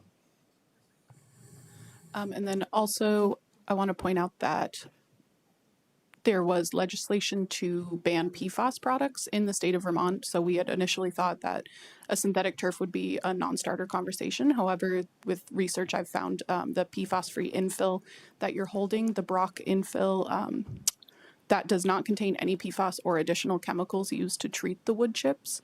And it has great reviews in our area climate outside the Boston area. And we'll get more into a case study later in the presentation. So that being said, the PFAS-free alternatives are somewhat limited to this Brock infill that is made of a wood material. And then I've also found cork alternative and coconut husk alternative. The cork alternative, I did speak with someone from the city of Somerville, Massachusetts, who has both types of these alternative infills in their city, and they're the maintenance person for this. They've had a really difficult time working with the company Purefill that provides the cork infill.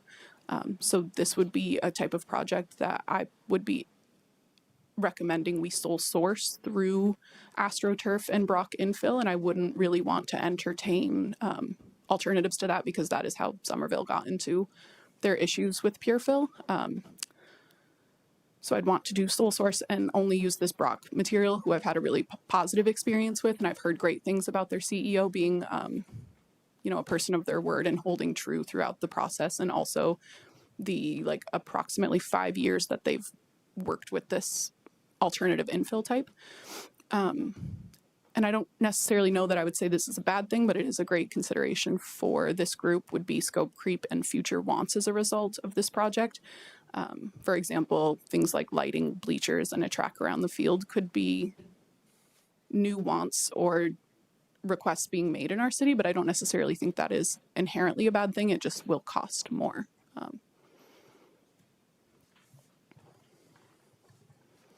So yes, our case study on the city of Somerville, Massachusetts, Capuano Field. I spoke with Ben Waldrip. He is superintendent of grounds there. They have almost the exact field that we have been quoted on. It's a rhino blend, which is the blades of quote unquote grass with the Brock infill. The city of Somerville currently has 4 other Brock fields around the city. And like I said, this person had a very positive experience, similar to my experience so far with the CEO of Brock Infill, in that the product has stood up for Capuano Field was opened in 2019. It's been 6 years to this point.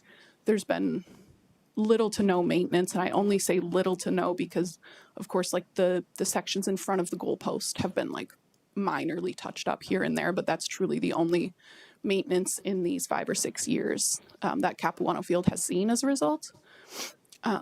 There's no migration of this material. It's far less bouncy than a typical crumb rubber infill, so you're not ending up with it in your socks and shoes and your gym bag and everything.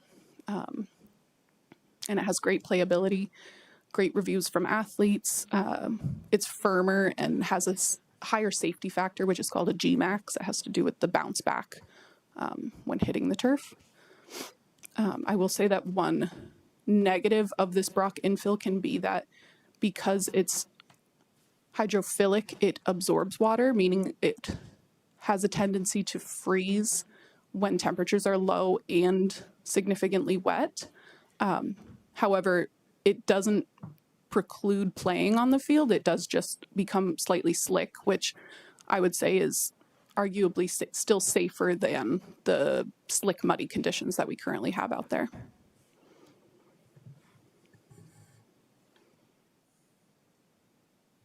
So cost considerations in the short term, we're looking at our cost from AstroTurf, which includes the Brock infill material. So that's all materials and installation at $334,000.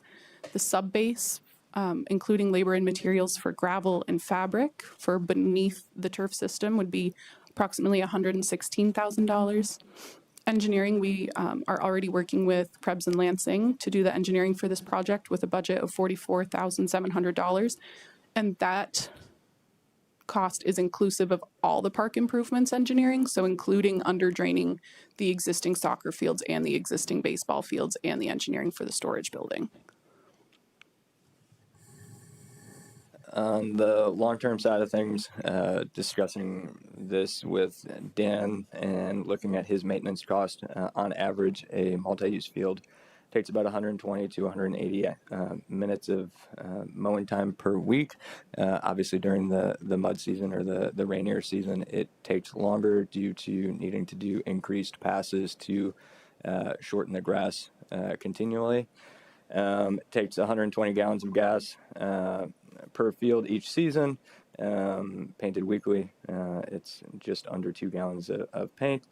So one D1 field similar to this would be about $3,000 to maintain. And I think you also have to start looking at the amount of staff and where DPW is allocating that staff as we look to future parks coming possibly our way as well when it comes to South Village, O'Brien Parks. These are all things that are going to have to be maintained by DPW. So not only looking at these numbers, but increased staffing along the way. And then I also wanted to jump into, at this point, kind of the revenues and share with you like what an average field is making, kind of what we're renting it for, what the going rates are for a turf field around here, and the additional revenues that could be made by doing this. So right now we make about 10 grand in revenue in rentals per field. And this comes to, we're very low when it comes to our rental rates. It's $40 to rent it for practice and $60 to rent it for a game. So I broke out a variety of different numbers, and to give you a better idea, UVM, if you were to go there and rent Virtue Field, which is a turf field, it's $150. Moulton Windsor, which is another turf field, there is $130. Shelburne Fieldhouse, the rental rates range between $130 to $210 per hour, depending on kind of the time which you're looking to use it.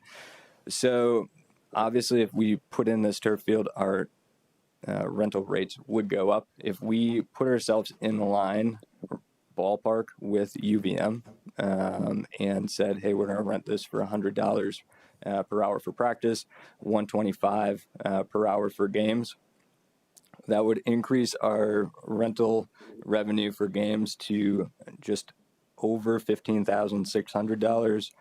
Practices would be another $6,700, including the canceled time, which we would now be able to do. That would be another, for canceled games, another $1,600. Canceled practices would be $800, as well as expanding into April just for practices.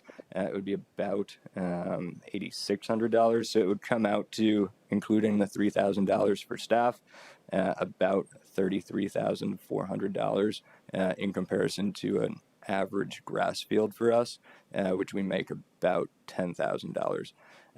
So kind of breaking that out, 300,000 divided by 300,000 in the new cost divided by 23,400. The break even is roughly 12 to 13 years if we were to go up to some of those rates and get more aggressive on our rental. Those are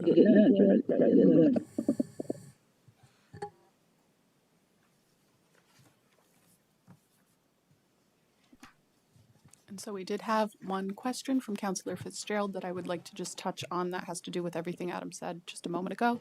And that question was, can the long-term cost savings be quantified to a break-even point? For example, if turf is $500,000 and grass is $200,000, there is $30,000 per year of incremental rental revenue and X amount of dollars of annual maintenance offset by any annual required maintenance of turf plus any other considerations. All that to say, the $300,000 difference between the synthetic turf and the natural grass field, divided by the increase in revenue, not only from saving on maintenance, but the additional rental revenue, yields the 12 to 13 years. So just wanted to state your question in full so that it's on the record. And that is everything I have for you guys. I know I've handed out samples and kind of given you a ton of information to digest. So any questions for us? I have some questions. I have Yes. some questions I'm too. going to go first. If you were to rebuild one of the, let's say you take one field, right? After you do all the drainage reconstruction work, then how long do you have to wait for enough grass to grow to be able to start playing again? So let's say you started in April or May when you could to rebuild the field. It wouldn't be ready till probably the next season. Is that true? I don't know. I would estimate that to be true. I've never entirely done a specifically turf-like project like this where it had to be back to impeccable playing conditions. Or But I would would you- estimate or- that it would take a growing season. When you do to those, do you grow it or repopulate. do you buy sod and then put sod? I don't know. I mean, Sod would certainly be a lot more expensive, and that would be something to consider in construction costs when we have the project plans in front of us and go out to bid, that kind of thing. okay.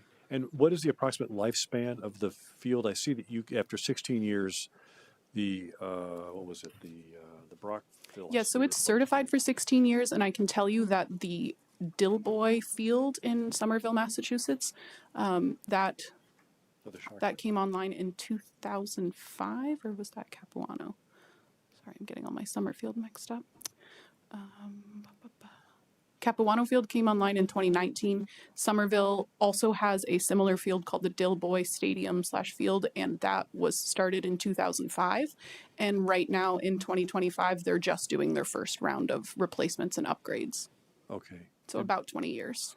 20 years. And I will also add that Somerville is a much more highly populated, dense area, so it gets almost nonstop, constant playing time by all sorts of organizations. I don't think we're quite at that level of density yet, but. Okay. And at peak summer, what are the temperature differences between using the rubber-based versus the wood-based? Does anybody know? I do apologize. I don't have an exact figure off the top of my head, but I can tell you because the wood chips are hydrophilic and absorb water, you don't get, especially that heat differential that you typically feel on an artificial turf, that's almost non-existent, and it truly does maintain like a similar temperature to a grass field. Okay. And I would assume that if the field, when it's reached its lifespan and it gets ripped up, you have a lot of compostable product, or at least, but it probably all has to go to the landfill. Is that probably a true statement? The Brock infill, no, that will just disintegrate in place eventually. It disintegrates in place? It's just plain old wood that's been, it's actually when they grow lumber, they do way too many plantings, and then as they thin out in years like 3 and 4, the wood that's harvested in those years of really young trees is what goes into making this Brock infill, and then it's like splintered and shaken and softened like through a sieve process to only pick up the correct particle size and shape in the end. So which field would you propose to do the Astro Brock on, in the picture in front of us? It's right here by that. So I was personally envisioning this small area being the storage facility, and then the turf either being like in front of that or just to the side of that, or some iteration of that. So I would say like this larger area. To the north of the parking lot, the gravel lot. Yeah. What you're saying. Oh, okay. Other councilor questions? So Covington and Virgin's clay, really workable soils. Oh, my favorite stuff. Yes. I'm assuming that if we put in this turf field, there's going to have to be a significant amount of fill put on top to get the field out of the water, because the water is still going to be sitting on top of the Covington. And we would also be under draining with, I forget the exact cross sections, but I spec'd it from the field that Krebs and Lansing designed at Rice Memorial, and I used that same combination of gravel subbase, so 2 different courses, and then likely also having that under drained with some type of French drain. But where does it drain to? It's all flat.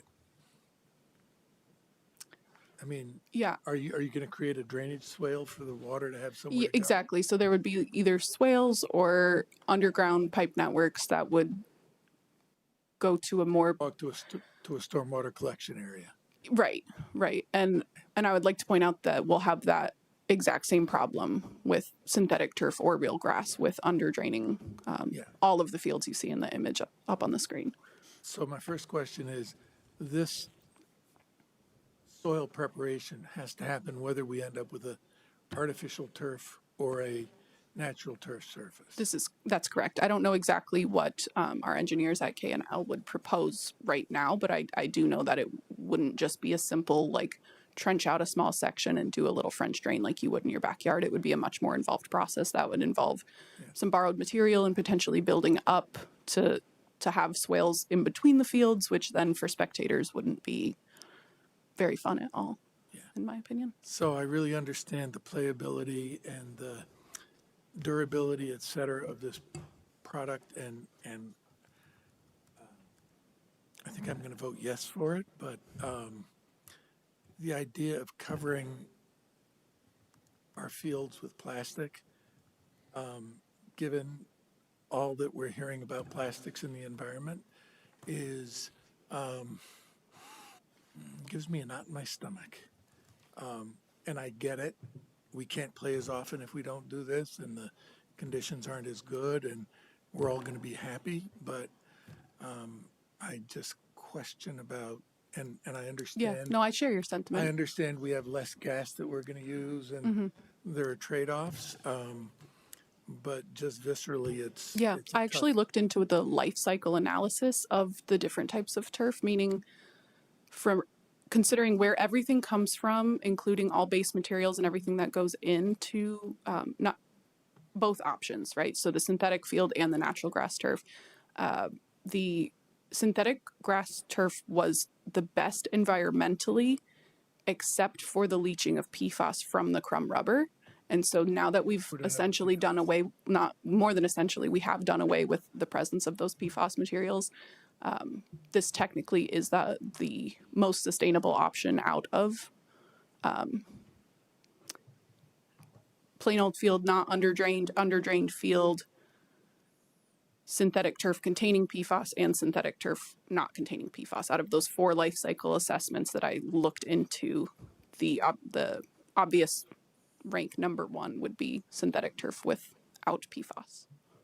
I got to take your word for it, and there's a dissonance that still sits with it. So I just need to share that.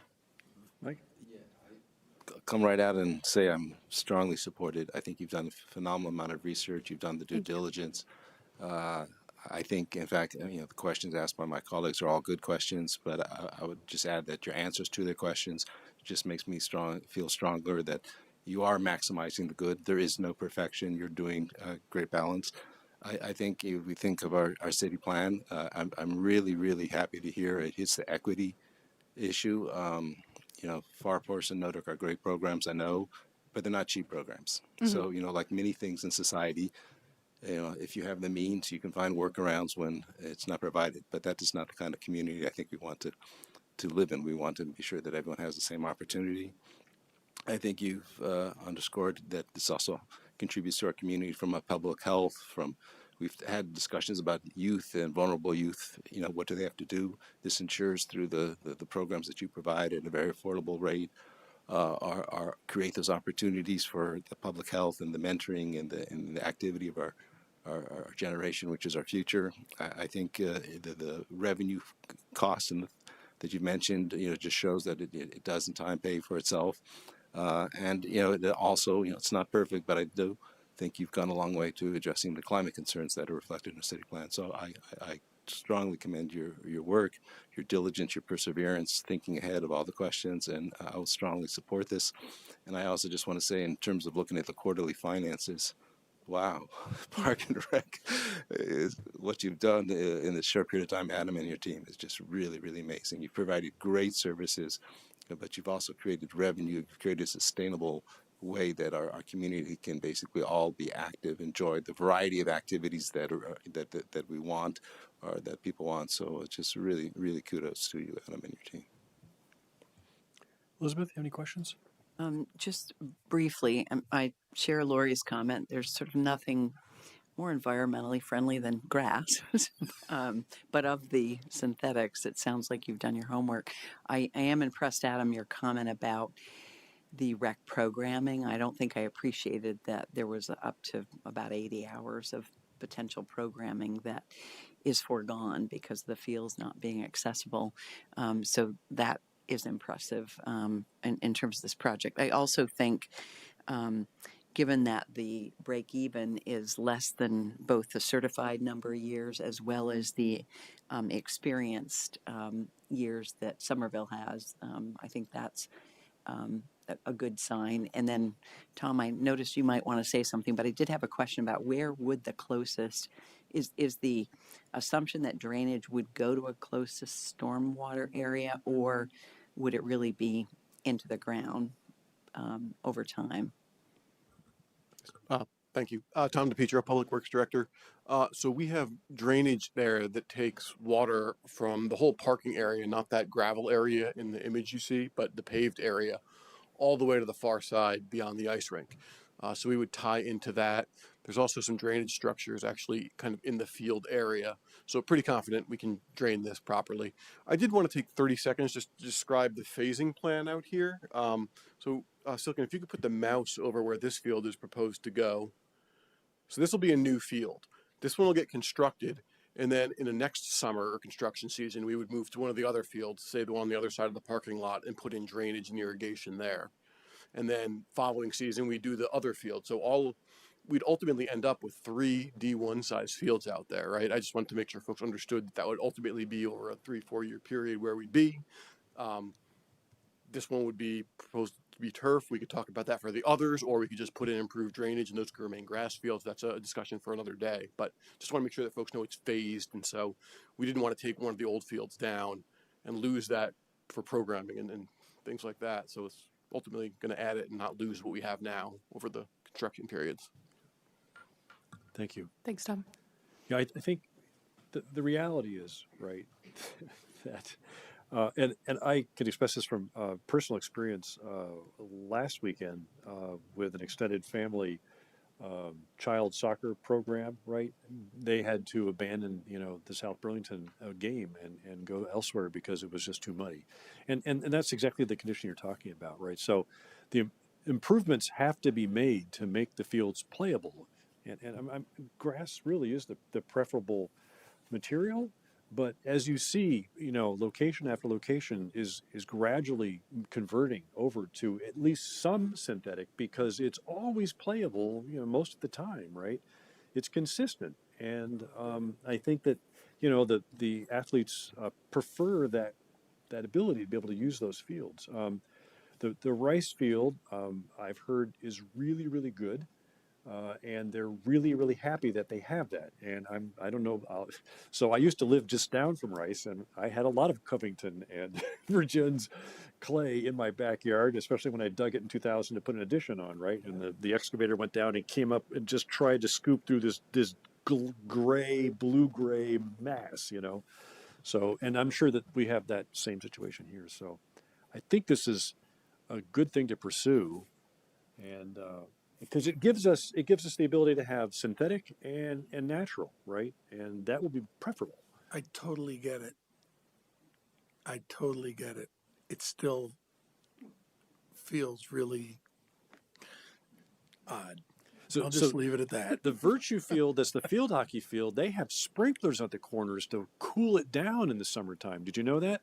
I saw the sprinklers on and going, they don't have to sprinkle the plastic grass. What's going on? I asked somebody, well, it's too hot out there, so that just the heat of evaporation cools the field down. But this, I don't think that would be a problem here because it's not a black crumble rubber. Right. It's also the light colored, and then it retains water itself, so it has a bit of a cooling factor just inherently. So we would like a motion to approve the turf field as presented. So moved. I second it. we have a motion and a second. Any other discussion? All those in favor say aye. Aye. Aye. Thank you very much. This will be a good investment for many years in our parks and recs programs. So I Thank you guys very much. I really appreciate it. Thank you. Thank Silken. you, and Thanks, you're Adam. stretching me. That's good. We're going to move on to item 9, which is appoint a board representative and alternate to the Chittenden Solid Waste District Board of Directors. Yes, thank you. So your next two items are about the Chittenden Solid Waste District, and Sarah Reeves, the executive director, is on camera with us here, but also here in the audience we have Paul and Allison, who are our representatives and alternates respectively. They are our current representatives, and we would ask that you reappoint them to their roles, and you can just make that motion. So moved. Hello. Seconded.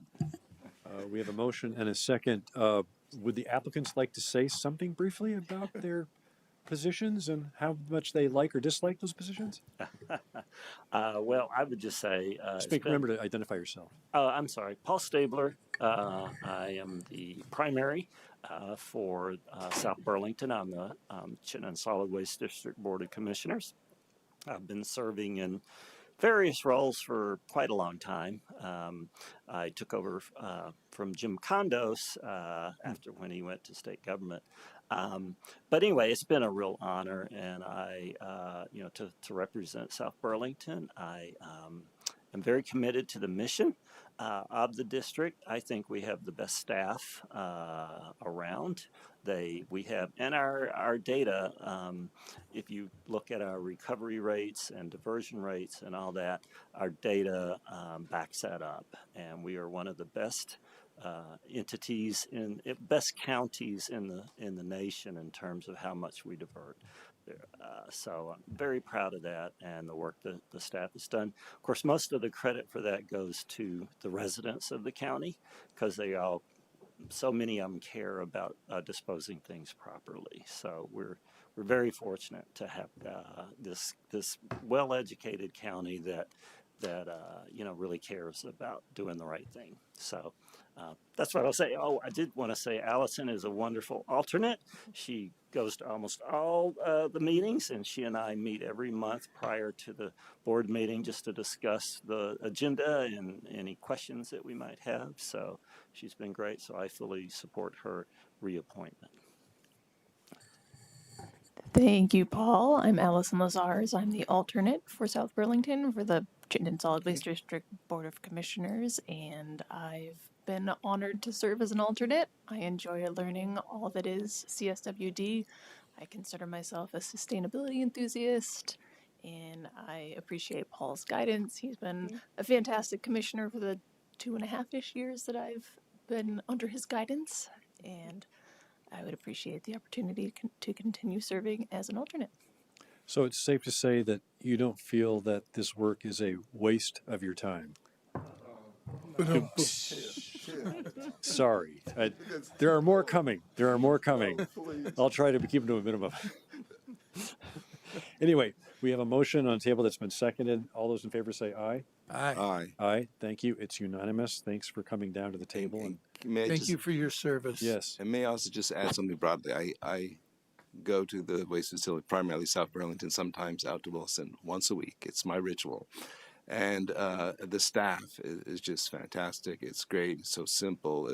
I've never done this before until I moved here, and I thought it was sort of like, why do I have to do this? And we just wanted to be smart, economical, but it was also very much an amazing learning experience.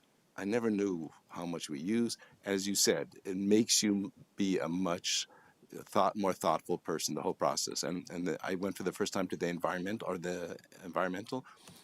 Great people too there. I actually ended up chatting. I said, you gotta move along, the other people. But just, it's a great service, and I think your comment about it also as an educational process, I would really underscore that.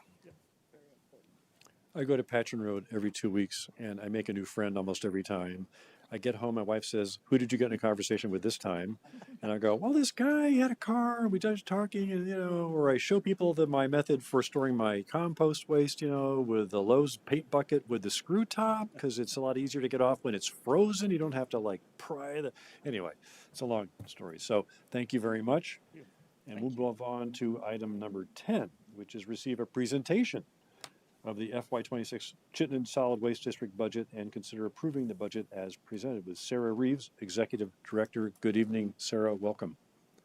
Good evening. Thank you very much. And thank you for the time on your agenda. And also thank you too for mentioning our staff. We have just fantastic staff, and I'm so thrilled to be able to hear that from you all, and I will absolutely relay your sentiments to them. So I wholeheartedly agree. So again, thank you very much. My name is Sarah Reeves. I'm the Executive Director for Chittenden Solid Waste District. And my colleague Jim Holloway is here with me as well. Paul, and thank you for reappointing Paul and Allison. Next, please, Jim. So a little bit about who we are for those folks who may not be familiar with CSWD. We are a municipality chartered in 1987 at the request of our member municipalities to manage the waste generated within Chittenden County on your behalf. And I look at like this slide to focus on kind of where our revenue comes from, where we receive our revenue. It's three main buckets: user fees or tip fees from our customers who bring the materials to our drop-off centers. Another section is material and product sales. So sale of compost, sale of local colored paint, sale of recycling, and the solid waste management fee, which is the fee that is charged to haulers for the trash that they bring to the landfill. We do not receive any revenue from local property taxes. So we will never send you a bill, and we do not do any per capita assessments. We do not do any per capita fees. So it's going to always make that clear that that we are a kind of self-supporting entity. Yes, please. Again, we are here today because in our charter, it says that the legislative bodies of our member municipalities must vote to approve or disapprove the district's annual budget. So each member municipality has one vote, and the votes are not weighted. So South Burlington's vote counts just as much as Huntington's or as much as Burlington's. Next, please. And as far as how we are doing, referencing what Paul was referring to, of the last numbers that we had for about a year or so ago, of the nearly 307,000 tons of material generated in Chittenden County, we diverted 183,000 of that. That means 123,000 was landfilled. But of that, fully half of that material could have been further diverted. So of that 60,000 tons, some could have gone to recycling, compost, special material, C&D. We pay particular attention and a lot of activity around moving that 32,000 tons of organics out of the landfill. So a lot of our outreach, our education is focused on those food scraps. Next, please. For our fiscal 26 budget, we are anticipating revenue in the amount of $16.2 million. We subtract out the cost of goods sold. So those are the costs associated with things like paint buckets for the local color paint, for peat moss and sand that goes into our compost products. That brings us down to just over $16 million. We are budgeting expenses at just under $16 million. So this is a very tight budget. Should all things go according to plan, we will basically break even. Next, please. Again, there's that pie chart of our sources of income. This 16.2 is based on the solid waste management fee of $30 a ton, and that's going to become important to remember in a few slides. Next, please. In our expenses, I'd like to show this too, to show the two main buckets of expenses that remain: materials management and payroll expenses. So materials management is what we call, it's our name for what we call hauling, what you call hauling, what we call materials management. That is the fees that we pay to haulers to move material either to landfill, to market for recycling. It's also where we budget the fees that we pay to Casella to operate our materials recycling facility on a daily basis. Next, please. So this year, fiscal 25 compared to next year, fiscal 26, not much is changing. A very, very slight increase to the revenue, even more slight decrease to the expenses. It's essentially the same year to year. Next, please. For fee changes, we have a fee change going in for the drop-off center for just the small bag, going from the current $3 for 13 gallons to $4 for 18 gallons. Mattresses will also be increasing. That's because we have a new contract with our mattress recycling vendor.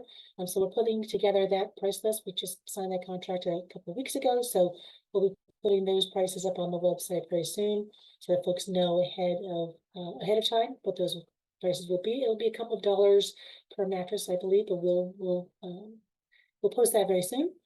No increase at the MRF, no increase in fee at the compost facility, no increases to the environmental depot. We are increasing the solid waste management fee from $30 a ton to $40 a ton. So let's talk about that. This is not a new fee. This fee has been in place for many, many years. It is, again, the per ton fee charged to haulers for Chittenden County generated solid waste disposed in the landfill. So those who generate a lot of waste pay a proportionally larger share of this fee. And this fee is used to help support district activities and sometimes some of our facilities to ensure that we can carry out our mission on your behalf. It fully supports our administration, finance, compliance, IT, outreach, and education. It will occasionally support our facilities such as drop-off centers, although this year the drop-off centers are self-supporting. It minimally supports our compost facility. It significantly supports our environmental depot and rover program to about 80 to 85% of the program is paid for with solid waste management fees. It also helps to fund our reserve funds, such as our capital, closed landfill, operations, community cleanup fund, and a new fund being implemented in fiscal 26, the MRF project fund. Next, please, Jen. And this is why we're creating that fund. The new MRF project has a funding gap of about $4 million. And this started with COVID. We were intending to kick off this project in 2020. We all know what happened. It took us about 18 months of managing through the pandemic, those early days of the pandemic. And so that put us behind. And in that time, inflation just started ramping up double digits, as we all know. But the key factor was the loss of our intended building site on Redmond Road. When we had all of our permits in hand, but for the wetlands permit, when A&R came back out to the site, they informed us that unfortunately that site, thanks to the heavy rains in 22 and 23, the site had become a mosaic wetland. And that means that there was no way that we could build on that site. It was too pocketed with wetlands. So we had to abandon that site, and it is no longer buildable. So in our search for a new site, Tim Casey from Heinsberg Sand and Gravel approached us and offered to sell us his property at the end of Redmond Road. And so we agreed. We closed on that in March, but that was a $3 million swing. That was unplanned, unbudgeted, unanticipated, and that is making up the bulk of that shortfall. So we looked at different ways to close that gap. We knew we did not want to take on more long-term debt. When Chittenden County voters approved our bond back in 2022, we were very grateful. And as Paul mentioned, so many people in Chittenden County really believe in recycling, believe in this program and in this project. We did not want to add any more long-term debt because should something happen to CSWD and we are no longer an entity, but we still owe on our bond, the responsibility then falls to our member municipalities to pay that off. So we did not want to add any more long-term risk to our member municipalities. We also did not want to increase the MRF tip fee. We would have had to have increased it by nearly $35 a ton. That would have been unbearable for our haulers, our customers. Increasing the DOC fees didn't make any sense. It would have placed an unfair burden on a smaller portion of our customers. Again, only 27% of Chittenden County residents use that facility as their solid waste management method, so that would have been an unfair burden. Per capita fee and municipal assessment, similarly, we would have had to have notified you back in November if we were going to be assessing a per capita fee or an assessment, so that you could have planned to adjust your property taxes for that. And we did not want to add to the local property tax burden. We don't accept revenue from property taxes now. We did not want to start. Next. So the most equitable way to achieve the goal of closing that gap was to increase the solid waste management fee, because all generators in Chittenden County, all generators of solid waste pay this fee. So it's already incorporated into the overall fees charged by haulers to customers as a component of the bill. So the average household in Chittenden County generates just over a ton of trash, meaning landfilling. If your average bill for a subscription hauler is about $50 a month, of that $50 you're currently paying at $30 a ton, the average household will pay just under $3 a month as the CSWD fee. At $40 a ton, that CSWD portion of your bill is just under $4 a month. So increasing by $10 will mean roughly an increase of less than $1 a month per average household in average generation. Next, please. And when we were thinking about, what the need was and how much we needed to increase the fee, I asked my director of finance and my director of IT to take a look back at the last 20 plus years of this solid waste management fee, and what would it look like had we increased slowly each year by inflation, cost of inflation. And so that 2023 number, that is our $17.61. And that orange stair-stepping line in the middle of the graph, that's the fee. So you see we held it until 2009, did a big step, held it to 2014 for an even longer time, and then stepped it up in 2024 to the current $30. Had we adjusted the fee according to inflation, according to the CPI, Consumer Price Index, that green dashed line is the Northeast Urban Class BC. That is the rate of inflation according to that index. That's the index that we use to generate the recommended cost of living adjustment for employees, for example. So you can see that we met that CPI in 2009, then we fell below. We actually exceeded it in 2015, and then we were over that cost of inflation until 2021, and we were below again. I also asked them to look at the garbage and trash index. That is the dotted pink line, and you can see that we only met the cost of doing business in our industry once in that 22 years. And I wanted to look at that index in particular because that is the industry that we're in, and we have consistently lagged behind inflation in the garbage and trash industry. Next, please. So I made a recommendation to my board, and the board did agree to start to utilize a series of small, regular annual adjustments, keeping pace with inflation, tying these adjustments to a consumer price index produced by the U.S. Bureau of Labor Statistics, either the garbage and trash index or the Northeast Urban Class BC. That recommendation would be brought to our board in November for the following July. There would be a public hearing in January. Our finance committee would receive the proposed budget with any public comments in February. They would then, after adjustments were made, our full board would receive the budget in March or April, and then it would be transmitted to you all for your approval. Next, please. So here's the adjusted income pie chart with that $40 a ton fee, so that additional $10. So the difference between the first pie chart and this one is about 1.3, 1.5 million. Every dollar of that increase will go to the MRF project fund. Next, please. So we're anticipating between 1.5 and 1.7 million dollars to be raised over the next fiscal year.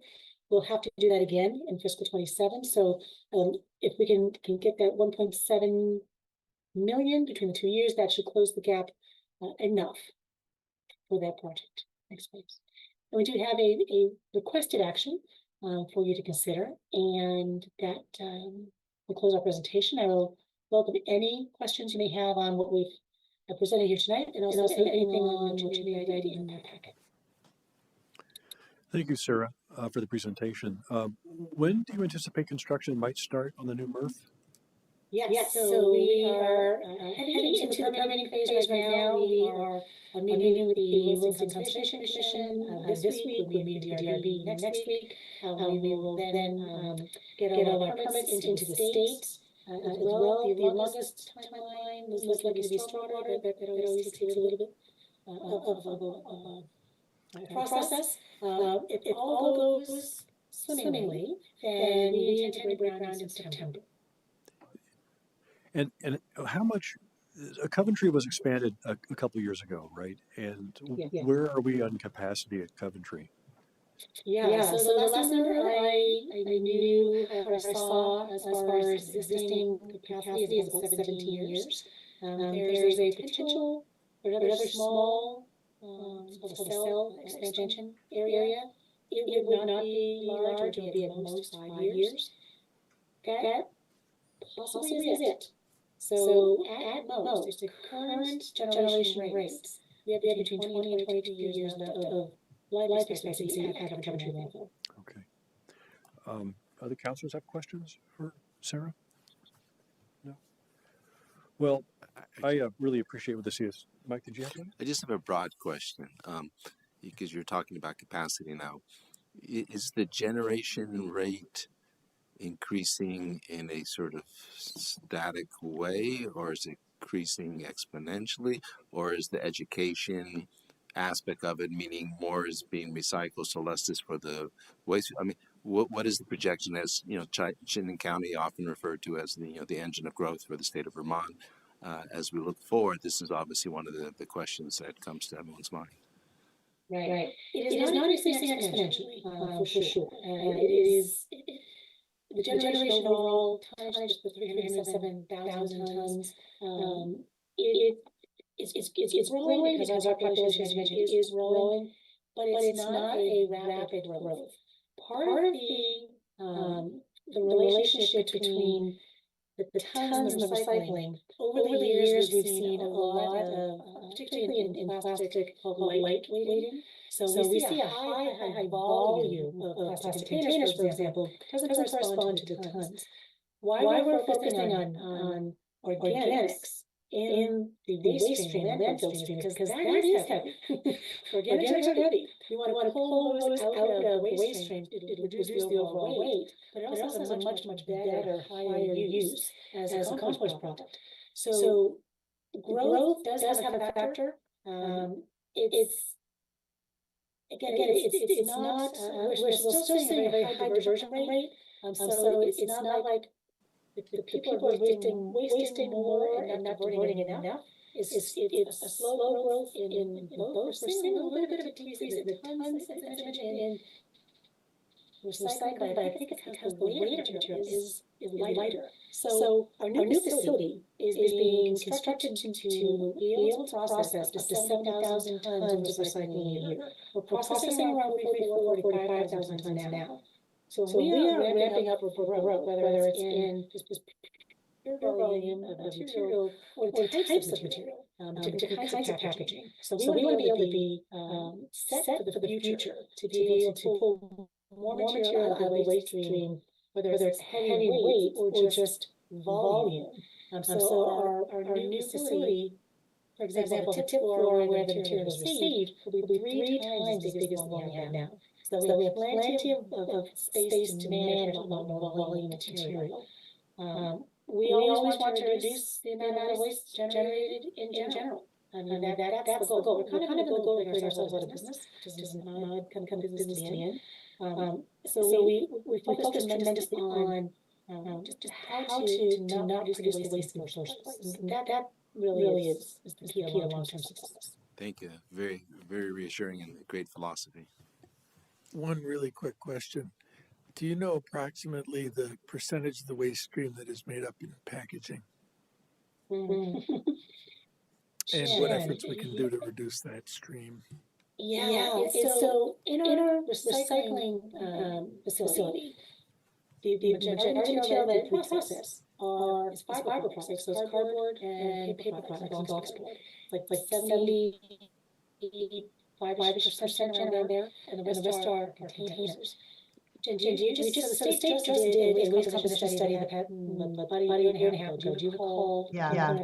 So all blue bin recyclables combined, so paper, cardboard, containers, aluminum, plastic, is about 11% of the waste stream. So in tonnage, I don't know off the top of my head, but it's 11%. Food scraps is close to 19%, which is why Sarah said, we're focusing on both. There's a lot of potential with both, but by far we're collecting more in tons of recyclables and percentage-wise of recyclables than the food scraps. So aiming at both. But there's a lot more potential with food scraps. And with the blue bin recyclables that are being landfilled, more of that is paper and cardboard than it is plastic and aluminum and metal. That's a success story here is that 80% of what, is collected by them, right, is appropriately, recycled or distributed, right? Doesn't go to, the key thing is you don't have to truck 500 tons to Coventry, right? However many times a week it is, right? But the sad story, and I've been here since 2016, right? And is that every year it's about 20% still gets shipped to Coventry, and it shouldn't be shipped to Coventry. It should be going somewhere else, right? So you could say, well, the glass is 80% full, or you could say it's 20% empty, whatever it is. So it's that balance, I think, that you said before, Sarah, where you have to say, we're doing really good, but we are shipping stuff to Coventry, and we're burning all that diesel to transport all that stuff to fill up this landfill that's got a finite, lifespan. And unfortunately, we wish that whatever those levers are and dials to get the public or the commercial sectors to, separate their trash accordingly would would just help everybody. It helps the environment. It helps, the CSWD, and but I don't know how to get there. So, but hopefully we will. So, any other questions or comments? Because we need to make a motion, right? Move to accept the budget. To approve the budget? Move to approve the budget. Second that? We have a motion and a second. Any final discussion? Okay, all those in favor say aye. Aye. Aye, and it's unanimous. Thank you very much for attending and coming online. Thanks again for another successful year, and we were wishing you all the luck in getting the new MRF, in the ground. Because I've seen the old MRF, and I'm sure there's going to be quite a difference between the two. Thank you, You folks. will be more than welcome to come and take a tour. We can't wait to show it off and want everyone to come see it and see for themselves. It's going to be amazing. Thank you. Thank you. Thank Have a you. good day. Thank you. Good night. Thank you very much, and thanks for all the service you give to our community, our beautiful city. Thank you. You're welcome. Thank you, Paul and Allison. Appreciate you. It's 9:00. Let's take a 5-minute break. Agree? Okay, we'll be back in 5 minutes, folks. Okay, we are back in session now, the city council meeting, and we are on item number 11, which is discuss the social services funding allocations and consider approving with Martha Machar, Finance Director. Good evening, Martha. Good evening. Martha Machar, Finance Director. So over the few couple years, the council has frozen the social services, the amount allocated for social services, and has just allocated to about 8 organizations. And in 2024, during the discussions of the allocations, the council instructed the staff to come up with a process and recommend it. In March this year, 2025, we presented the process and the application that will go along with it to the council, and you approve that process. And following your approval, that application was put out on other paper, front post forum, and all on the city's social services, social news outlet. We received about 25 applications interested in the amount to be allocated to them, totaling 96,000. The amount in the budget is 28. So allocating that amount, the total request of 96 and the budgeted amount of 38 came up with, not 38, 28, to correct that amount. The budgeted amount is 28, not 38. Apologies for that. So I just took the 98 and the individual amount requested by each organization to get a percentage. Took that percentage and multiplied by the amount in the budget to come up with an amount each of the organization that applied would receive. Rounded it up or down to come up with a full number, a rounded full number. And out of the 25 applicants that submitted for requests, 2 of them are small businesses, and they did not submit their financial statement that were requested on the application. And so those 2 were not considered or are not considered in the recommended allocation that is in front of you. But their applications are also uploaded on the website for your consideration. You can decide to fund them or approve the allocation as recommended. And that is what I have for you.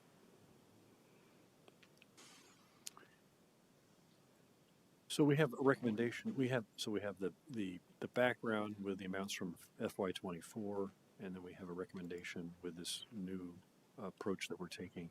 What I'm afraid of is that it ends up decreasing contributions to some organizations that we've been contributing to like a level fund for the last few years, and they would take a hit on that, and that bothers me. Also, I'm not sure that would support all of these different organizations that are on here.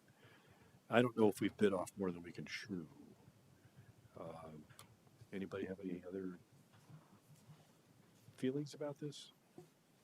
I would broadly agree that we're not talking a big pot of money. In some ways, it's symbolic, showing that the community wants to commit to parts of our community that need additional support, vulnerability, or care.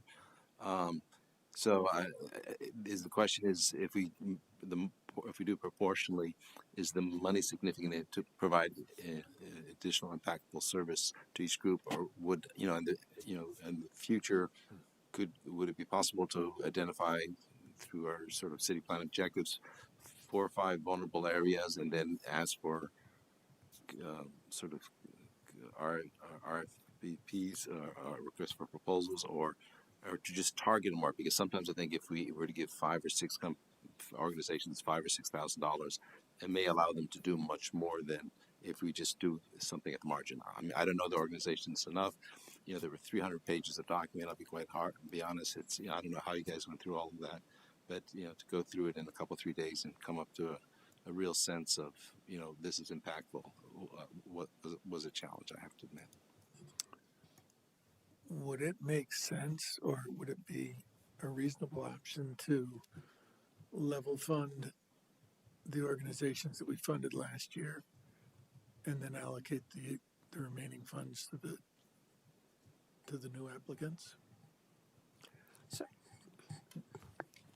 Level funding, the organization that were funded last year will allocate the full 28 amount. Okay, thank you.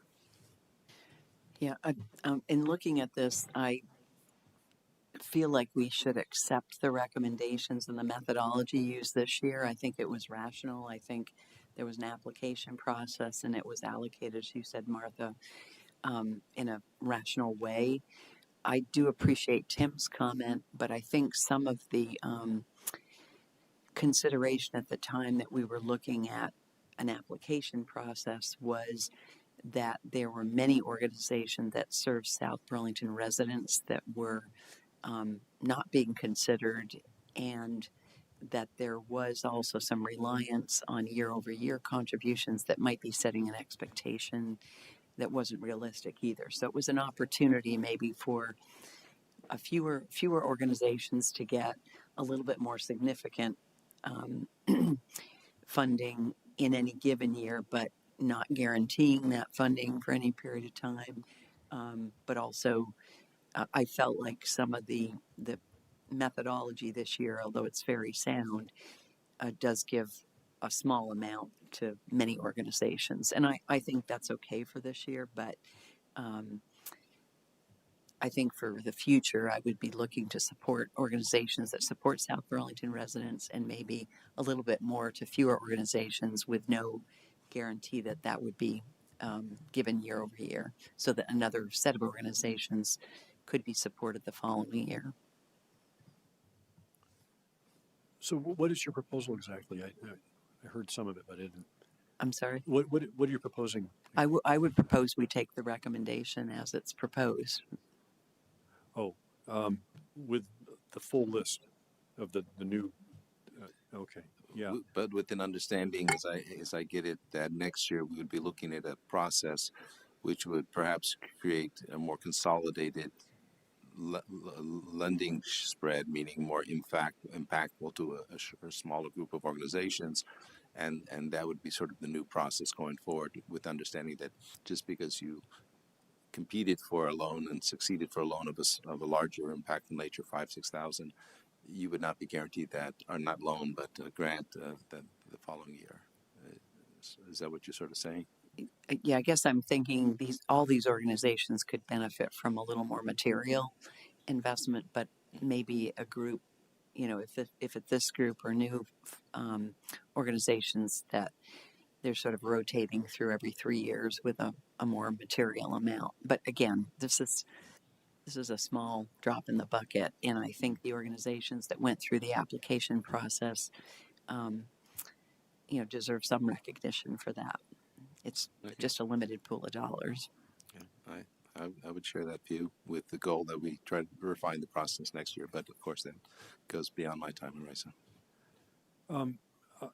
So I don't want to see any drop in the funding for the ones that we have been funding for the last 10 years or whatever it is.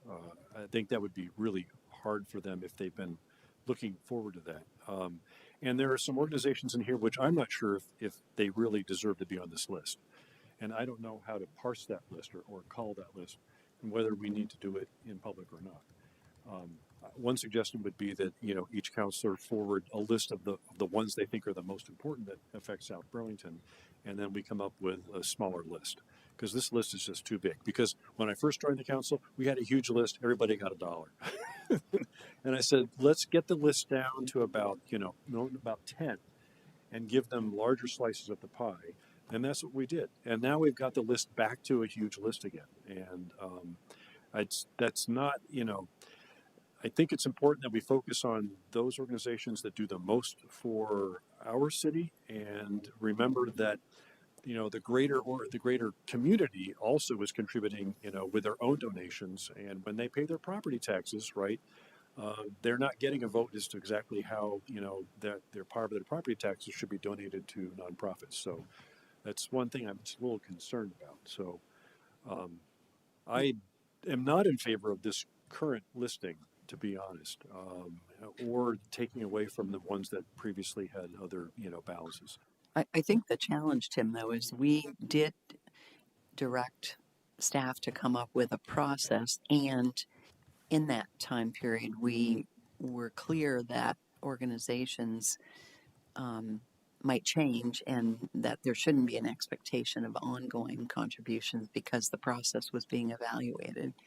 So that's why I feel like we should honor the direction that was given and the results that came through. I understand your point, but I think a lot of organizations weren't even coming in front of on the radar screen for council because there was no process. Right. So there's a short story about working at IBM for 37 years, whatever it was, right? When I first joined, they had an employee charitable contribution campaign. It was called the United Way campaign, right? That was the only people you could donate to. And then they made a shift and they said, well, let's open it up. And so they then extended it into all health and human service nonprofit agencies, right? And then it was like a cafeteria style, and you could take your dollars and distribute them however you wanted to, right? And they still had United Way organizations in it as well. Then about 10 years ago, they just opened it up to every nonprofit organization. It was no longer just health and human services, right? And that bothered me because before that, they had a distinct mission about where the dollars were going to go, and United Way had a distinct mission, and all those other health and human services organizations did too. And I'd like to keep it focused around those because those are the ones that do the most for our city.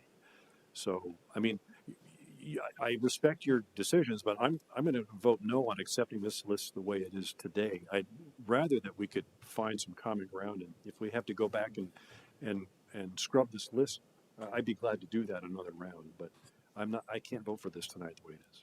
How much time do we have before we need to distribute the funds? So you need to allocate them on your June 16th meeting at the latest. Could you repeat that? So you need to allocate them this fiscal year. Yeah. So you need to allocate them at your June 16th. By the June 16th meeting. Okay. Yeah. Oh, that's the tax rate? No, that's your last regular meeting of the fiscal year. Oh, the fiscal year. Okay. So we have a June 2nd meeting, is that right? Mm-hmm. Yeah. So we could revisit this at the June 2nd meeting if you have a suggestion for how to revisit it. So at 9:26, I'm going to be trying to be very calm about this. So you gave us direction in March to put together a process. You gave us no policy direction on how to allocate those funds other than make up a process. We tried to make up a very rational, non-political process of how to equitably allocate based on an application process that, as Elizabeth mentioned, we had not done for a number of years. We will allocate checks to whoever you would like us to allocate to. I do want to know that Martha and Andrea have spent an enormous amount of time on this process, which does not mean you need to approve it as is. But I would just respectfully ask in the future, when you have strongly held opinions about a policy direction of how we're going to do things, that you give us those in advance so we're not wasting resources on efforts that you have a vision about. So you absolutely can talk about it again on June 2nd.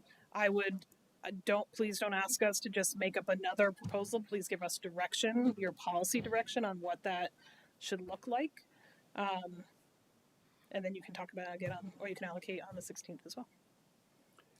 So I understand and appreciate the amount of time you've spent on it. I think maybe the process was a little bit too open-ended in some ways, and we didn't anticipate that. And so that's our fault, and we apologize for that. Or I apologize, but so I really would like to get us a chance to scrub this list a little better. How would you like us to respond, and who would you like us to respond to directly? Do you want to go through one counselor or go directly back? I think you as a group need to give direction of what you want to do. You can Okay. delegate that to one person. You can Yeah. say the council as a whole could delegate to you to bring back a set of recommendations. Or two of you could get together and bring back a set of recommendations. Yeah. Or you could tell us to bring back allocations based on what we did last year. Why don't I like your first idea better? So, is there another counselor that wants to work with me? Oh, that doesn't bode well. Elizabeth? I'm happy to. I get the sense, though, you have some strong opinions on the previous group of recipients, and the current list as well. Yeah. Why don't we meet and talk about it? Yeah, I would be happy to do that. Okay, that's what we will do. We don't have a date yet for that, but we'll do it soon, and then we'll give you some feedback. Didn't I hear from Marcia that if we allocate to what we did last year, it would use all the funds that are available? That's correct. Repeat that what you said? You said you don't want to defund or reduce the funding to anybody we did last year. That's everything. That's the whole $28,000. So we did not. So wait. What? So apparently it's not just the names at the top. It's not just the. Oh, that's only a portion. The total last year was 15. So there was the social service funding and the Trinity education funding. In your FY26 or 25 budget, you combine those into one budget line of the 28,000. To fully fund the organizations we funded in 24, including Trinity, will take the entire amount that you allocated in the budget. Oh, I see. Okay. I understand. Okay. Right, Martha, did I capture that correctly? That's correct. Okay. So if you're asking not to reduce the funding to anybody we did last year, then we just do last year's list and we don't add anybody new. Right. Well, Period. Yeah. In which case, why'd we get them to go through this whole process? Right. No, I So understand. I have a problem with, as much as I understand what you're saying. If that's what we were going to do, that's what we should have directed staff when they brought this to us the first time around. And it feels to me like we asked them to do this. This is what they brought us back. If we want to do it differently next year, I respect that, but I feel like we sort of need to walk in the shoes that we put on when we directed staff. I understand. Does that make sense to you? Yeah, no, I see the numbers now that you're talking about. Is there, Barb, did you want to say something? I did, Tim. My recollection, and I could be wrong. Don't forget to identify yourself, Barbara. Sorry, Barbara Service, South Burlington resident. Was that some of us raised some questions about program participation and the amount of money that was going to some agencies and whether or not there was disproportionate allocation based on number of people served, et cetera. I don't know. I am confident that the staff did an amazing job of reviewing all of this, and I thought they came up with an interesting approach. My concern is is there any sort of qualitative review of I mean, I, like you, Tim, I questioned some of the things on the list. But some of those are also things that were previously funded. And have we gone back and done a qualitative review?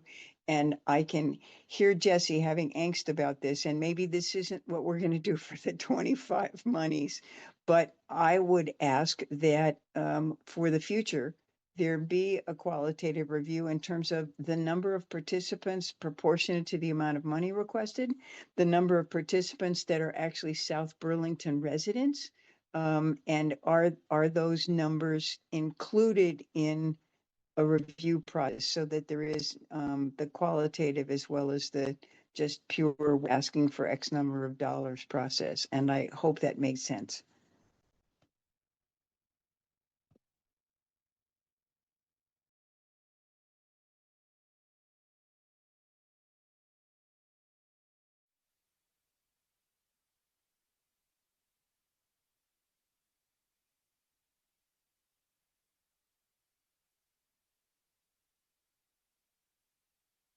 I'll make that motion, see if it gets seconded and where it goes. I will second that motion. So we have a motion and a second. Is there any discussion? All those in favor say aye. Aye. All those opposed, nay. So they're. And Tim, I just want to say in doing this, Yeah. I feel like it respects what we asked I understand. staff to No, do. that's okay. And next year, I would like to have us put together a more thoughtful process.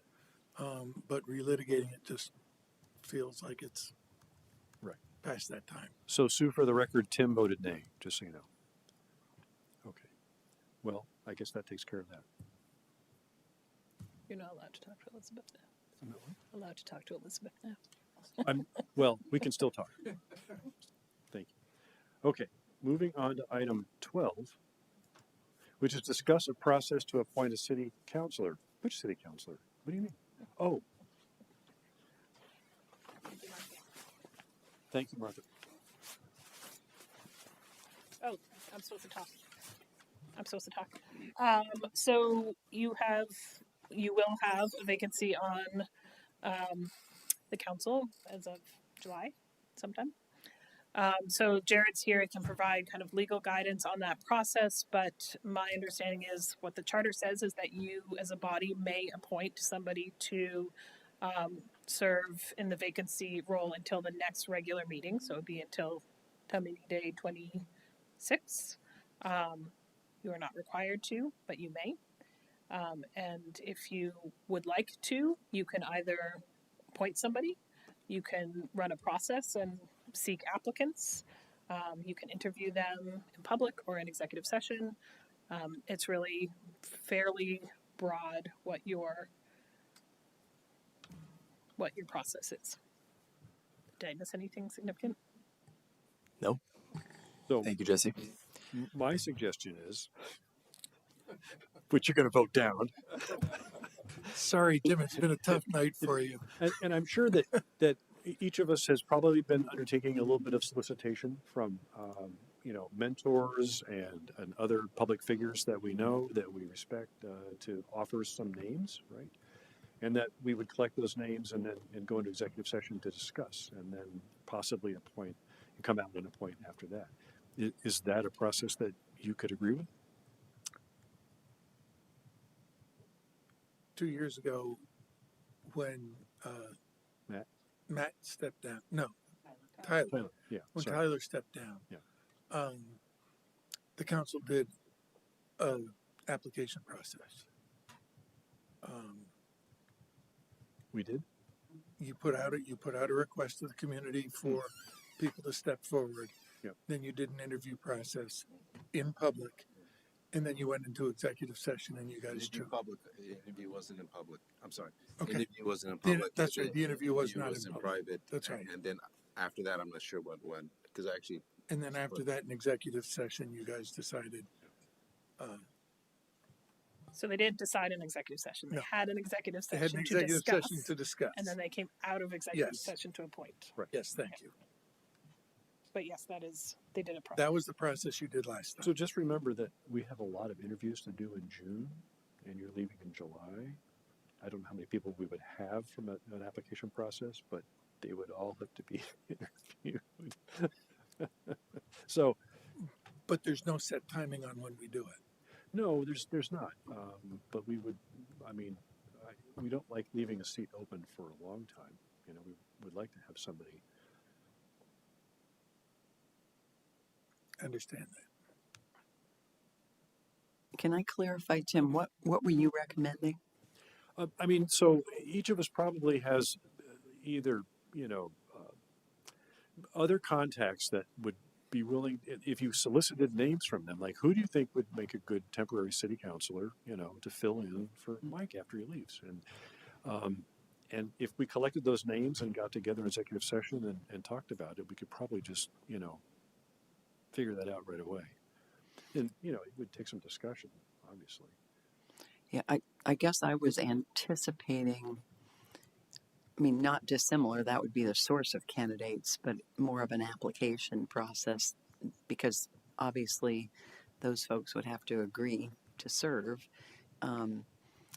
So that, and I'd like to see the whole board involved in talking with prospective candidates, however they're sourced, I guess from my perspective, because I'm having a hard time envisioning it. What you're suggesting is coming up with a list of names, and then someone would have to solicit their interest, correct? Oh, yeah. I think obviously if you have your list of names you would want to contact, once we decide on a process, you want to ask them, would you be willing to serve? But the public would have no visibility to the candidates, correct, for interim? I don't know if that's necessary. I mean, just, I don't know. I guess the question is that necessary? Under our city charter, it really is not something that is specifically necessary, and the council does have the authority to decide whether or not they appoint anyone at all and how that process carries itself out. So, Can I, sorry, Laura, can I have please. one? I totally agree with what Jared said. I think there's a difference between a statutory requirement and a kind of policy best practice requirement. And I think you need to decide that. From my perspective, if we're looking to fill an empty seat, doing it without public input doesn't feel right. Well, meaning if somebody feels like they're a viable candidate and they want to step forward, they should have the opportunity to do that. well, That's my, no, so I understand that, but remember, this is not an election. I This is understand. city council appointing somebody temporarily to city council to fill an open seat, right? So, I mean, if you wanted, so what we could do is have a process to collect names, right? Outside of our own suggestions, right? And so we would have our own names, then we would have another list of names, and then in executive session, we could decide whether any of those names were valid candidates or not. So if Tom Jones wanted to be on the council, Who? I was just picking a name. Tom Jones. Oh, Tom Jones. You know, Okay. we're I mean, like, what's new, Pussycat? That's right, exactly. Unless we're thinking of that person doesn't have the opportunity, is what you're saying. If so, saying it, if Tom Jones, If just Yeah. somebody in our community right, express an interest, has heard that there is going to be an open seat, right, and they want to apply, right. they don't have that option unless we approach them. Well, no, if we gathered those, if there were names and we gathered them, we talked about it in executive session, we could then say, okay, well, these are some viable candidates, right? Apart from the ones that we collected ourselves, then we would have to go ask them. I mean, obviously, if they approach us because they would like to serve, that means they're available, right? But what's the difference between that and advertising to let people know that the position's available? Well, I mean, I think that, so it's a temporary position, right? And we have, like I said, if we're just trying to figure out what you want to do, right? If 5 counselors come up with 15 names, that's plenty of names to try and fill that seat, right? If you go to the public, you're going to get another 25 names, probably. I don't think so. You don't, I don't know what. Last year, I believe there were 10. I mean, because I participated in it, and I There were- think, yeah, it was. I think there were 10, but 2 chose not to, something like that. But it was definitely around that number, 8 or 10, who basically stepped Who forward. stepped forward? I don't think that there are dozens of people in the community that want to sit at this table. We are Just not that saying, cool. there aren't that many That's a gluttons. stab I made the plea. I got emotional. It's so important. You see how great it is. Once you're up here, you're just so thankful. What does it say about us? And he's leaving. That's right. Exactly. So, I'm not worried about floodgates. okay. All right. So you want to solicit through the public domain?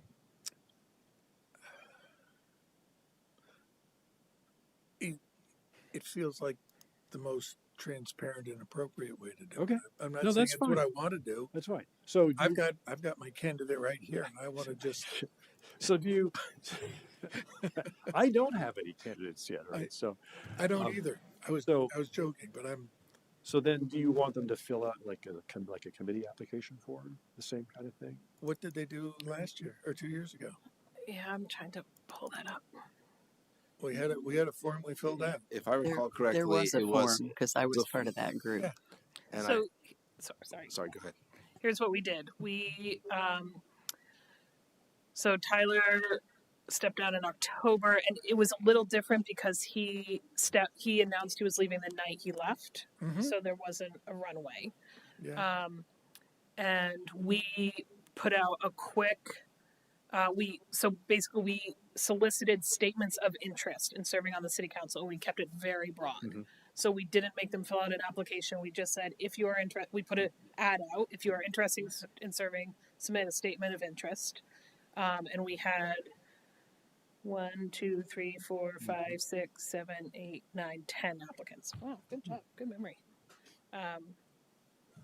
And I a little bit remember, although this is not written in this memo, that the decision was made by the council at that time to appoint somebody who was not interested in running.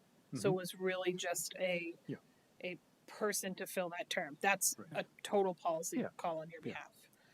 And in the statement of interest, if I recall correctly, you had to sort of say what's your interest, what's your background, what do you think you could bring to the position, basically.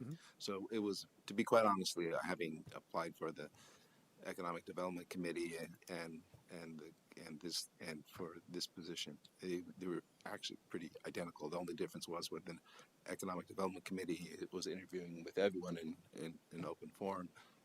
For that process, it was just I believe it was 2 people, Megan and Andrew, sort of in the library. Okay. So with a candlestick, do we want to direct you to place an ad soliciting the same way you did the previous time, for somebody to fill the position through March of 2026, or through the first week in March, or through town meeting day, right? And I think as a council, either, I don't know if it's an executive session or here, I think we should have a discussion about whether we're wanting to limit it to people who don't want to run. And if we're doing that, I think we should let that be known. You mean in the announcement? Yeah. If you want to decide that now? I don't want to decide it now. I think we should have everybody here when we decide it. Okay. Right. So how about this? So if you'd like to have an executive session on this, we can put that on for June 2nd.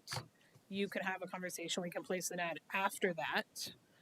Collect resumes or collect statements through June at a July meeting, or maybe at the tax rate meeting, which is just for setting the tax rate. That would be a hard time to interview people because it's the week of, sorry, I'm thinking out loud, which is a terrible thing to do on camera. That's the week of July 4th. Anyway, you could have an executive session on June 2nd and not take any official action right now. Yes, that's a good idea. I mean, then we have all 5 councilors here. Okay. Works for me. You all set? Okay. Item 13, convene as Liquor Control Commission to consider the following applications for approval. Always Full Asian Market, second class thingers, Target, and Price Chopper. May I have a motion to enter as Liquor Control Commission? So move. Second? We have a motion and a second. All those in favor say aye. Aye. Aye, it's unanimous. We are now Liquor Control Commission. Can I have a motion to approve these applications for these liquor licenses? So moved. Second? We have a motion and a second. All those in favor say aye. Aye. Aye, it's unanimous. Now I need another motion to come out of Liquor Control Commission. So move. Second? We have a motion and a second. All those in favor say aye. Aye. Aye, again, it's unanimous. We are now out of liquor control. And we're at item 14, which is review the significant agenda topics for the council's June 2nd council meeting. So, I'm sorry, just while I have the mic, going back to agenda items, Jared, they can go into executive session for the purpose of discussing the appointee process. It would be for, is that a legitimate reason to go into executive session? I'd have to double check that. Okay, Yeah. But I can do it quickly. thank you. Sorry, I spoke too fast as a non-lawyer. So, provided you can. So at your next council meeting, we, as I have previously reported to you, we have recently appointed a new community services sergeant. His name is Greg Short. He was previously a sergeant with us, but appointed to this new role. So he will be here with the acting chief to meet you all, as he is going to be more that front-facing sergeant role. You will hold a second reading and public hearing on the heating and service water heating ordinance, and then possibly take action on that. You will have a first reading of a fire prevention and protection ordinance, and possibly set a public hearing. Similar on the electric installations ordinance. Consider a resolution to establish a capital assessment fee for permits and registrations issued by the fire department. Receive a recommendation from Climate Action Manager on undergrounding utilities. And then your executive session on committee applicants. And just a reminder, the intention of that executive session is to discuss the applications you've received for all of your committee appointments, and decide how you want to proceed with an interview process, which will then happen that Thursday and Friday. Okay. Yes, they can go into executive session. Yes, to discuss the appointment of a public officer. Perfect. Thank you. Great. Is that it? That's it. Thank you. Okay. Any questions by council about that future agenda? All right. Going to item 15, other business. Is there any other business? Can I make just a simple suggestion, Jesse? Just a question. Going back to 14? On just an idea. When we look at the agenda, is there any way when you have documents, can you say what page it starts on? So if you want to go, because you have to scroll through like 300 documents to figure out the next. She's going to give you some advice. or suggestion on how to do that. So if you look at the agenda online, you can click on all of those documents. And it'll just pop this. It'll open up a new attachment. Right here, Mike. So I've been following. So here we are, convene as liquor control. Click on that, it takes you right to the liquor control. But that's not what we received in the shared drive. That's what we receive in the shared drive. It's the online. It's the online. So this is the public sees this. I We- was thinking the public sees also. We used to have it that way. No, which the public was sees everything you see, but they look at it that way, where they can click on each attachment. Because I always go to the shared drive and then you just have to scroll down. It doesn't have this back there. So another alternative is, instead of giving you the one PDF, which is the kind of PDF of record that we then use for the official record, in the shared drive, we can just attach every attachment in the SharePoint file. Then you'd have to go to the attachment and click on it. Then you'd have a file folder of attachments. And there's not a way to do this. So when it downloads from Civic Plus, it doesn't create a clickable PDF. We've asked them to do that as an innovation, and we could pay for that if we wanted to, but it would be implementing a whole new agenda center system. Is it possible in the shared drive document that there's a link back to the online agenda? What? Sorry. So if we download a PDF, right, is it possible that the top of the PDF could have a link to the online version that is indexable, that it is indexed? I don't know that, because you'd have to. Well, the online version is a link, off of some webpage, right? Yeah, I'm just thinking about the back end of Civic Plus. You'd have to publish the agenda online, get the link, go back Oh, because in and download the PDF, insert the link into. It's like mutually referential. Okay, I understand. Okay. Um, All right, no problem. It's pretty easy just to go to the We'll agenda learn. page and click up the We will- agenda. We are You know, there is an agenda page on You're the so on the look, new trick. website, and New you just click on Yeah, it. but New if trick. you don't Click, know, click. if you always go to the thing that is sent to you, so you Well, assume this and is the thing. Andrea we will Andrea stop sends it. sending you the That's- SharePoint that's- site. Just send me the link. Andrea sends it to us. Just send You're gonna miss this. You're gonna miss this. Okay, when I we figured it out. we can go click on the link. Yes. All right.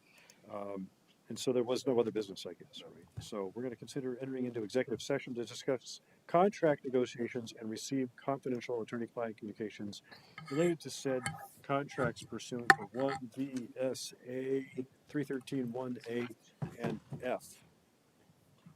And we're going to say goodnight, right? Wait, Mike has motion. I move to find that premature general public knowledge of the city's negotiation strategy and contract negotiations would clearly place the city at a substantial disadvantage. Based on that, Hold on, vote on that one. I'm so moved. I need a Second. All those in favor say aye. Aye. Aye. Based on that finding, that the city council moves to enter into executive session to discuss contract negotiations and receive confidential attorney-client communication related to said contracts pursuant to 1 BSA 313(1)(A) and F, and bring in Jesse Baker, Steve Locke, Jared Bellerin, and Tom DiPietro. Tom, you always got to be here. We have a second? Second. Okay, all those in favor say aye. Aye. Aye. Great, we're in executive session. I'm going to go run. And we will not be coming back. And we will not be coming back into open session.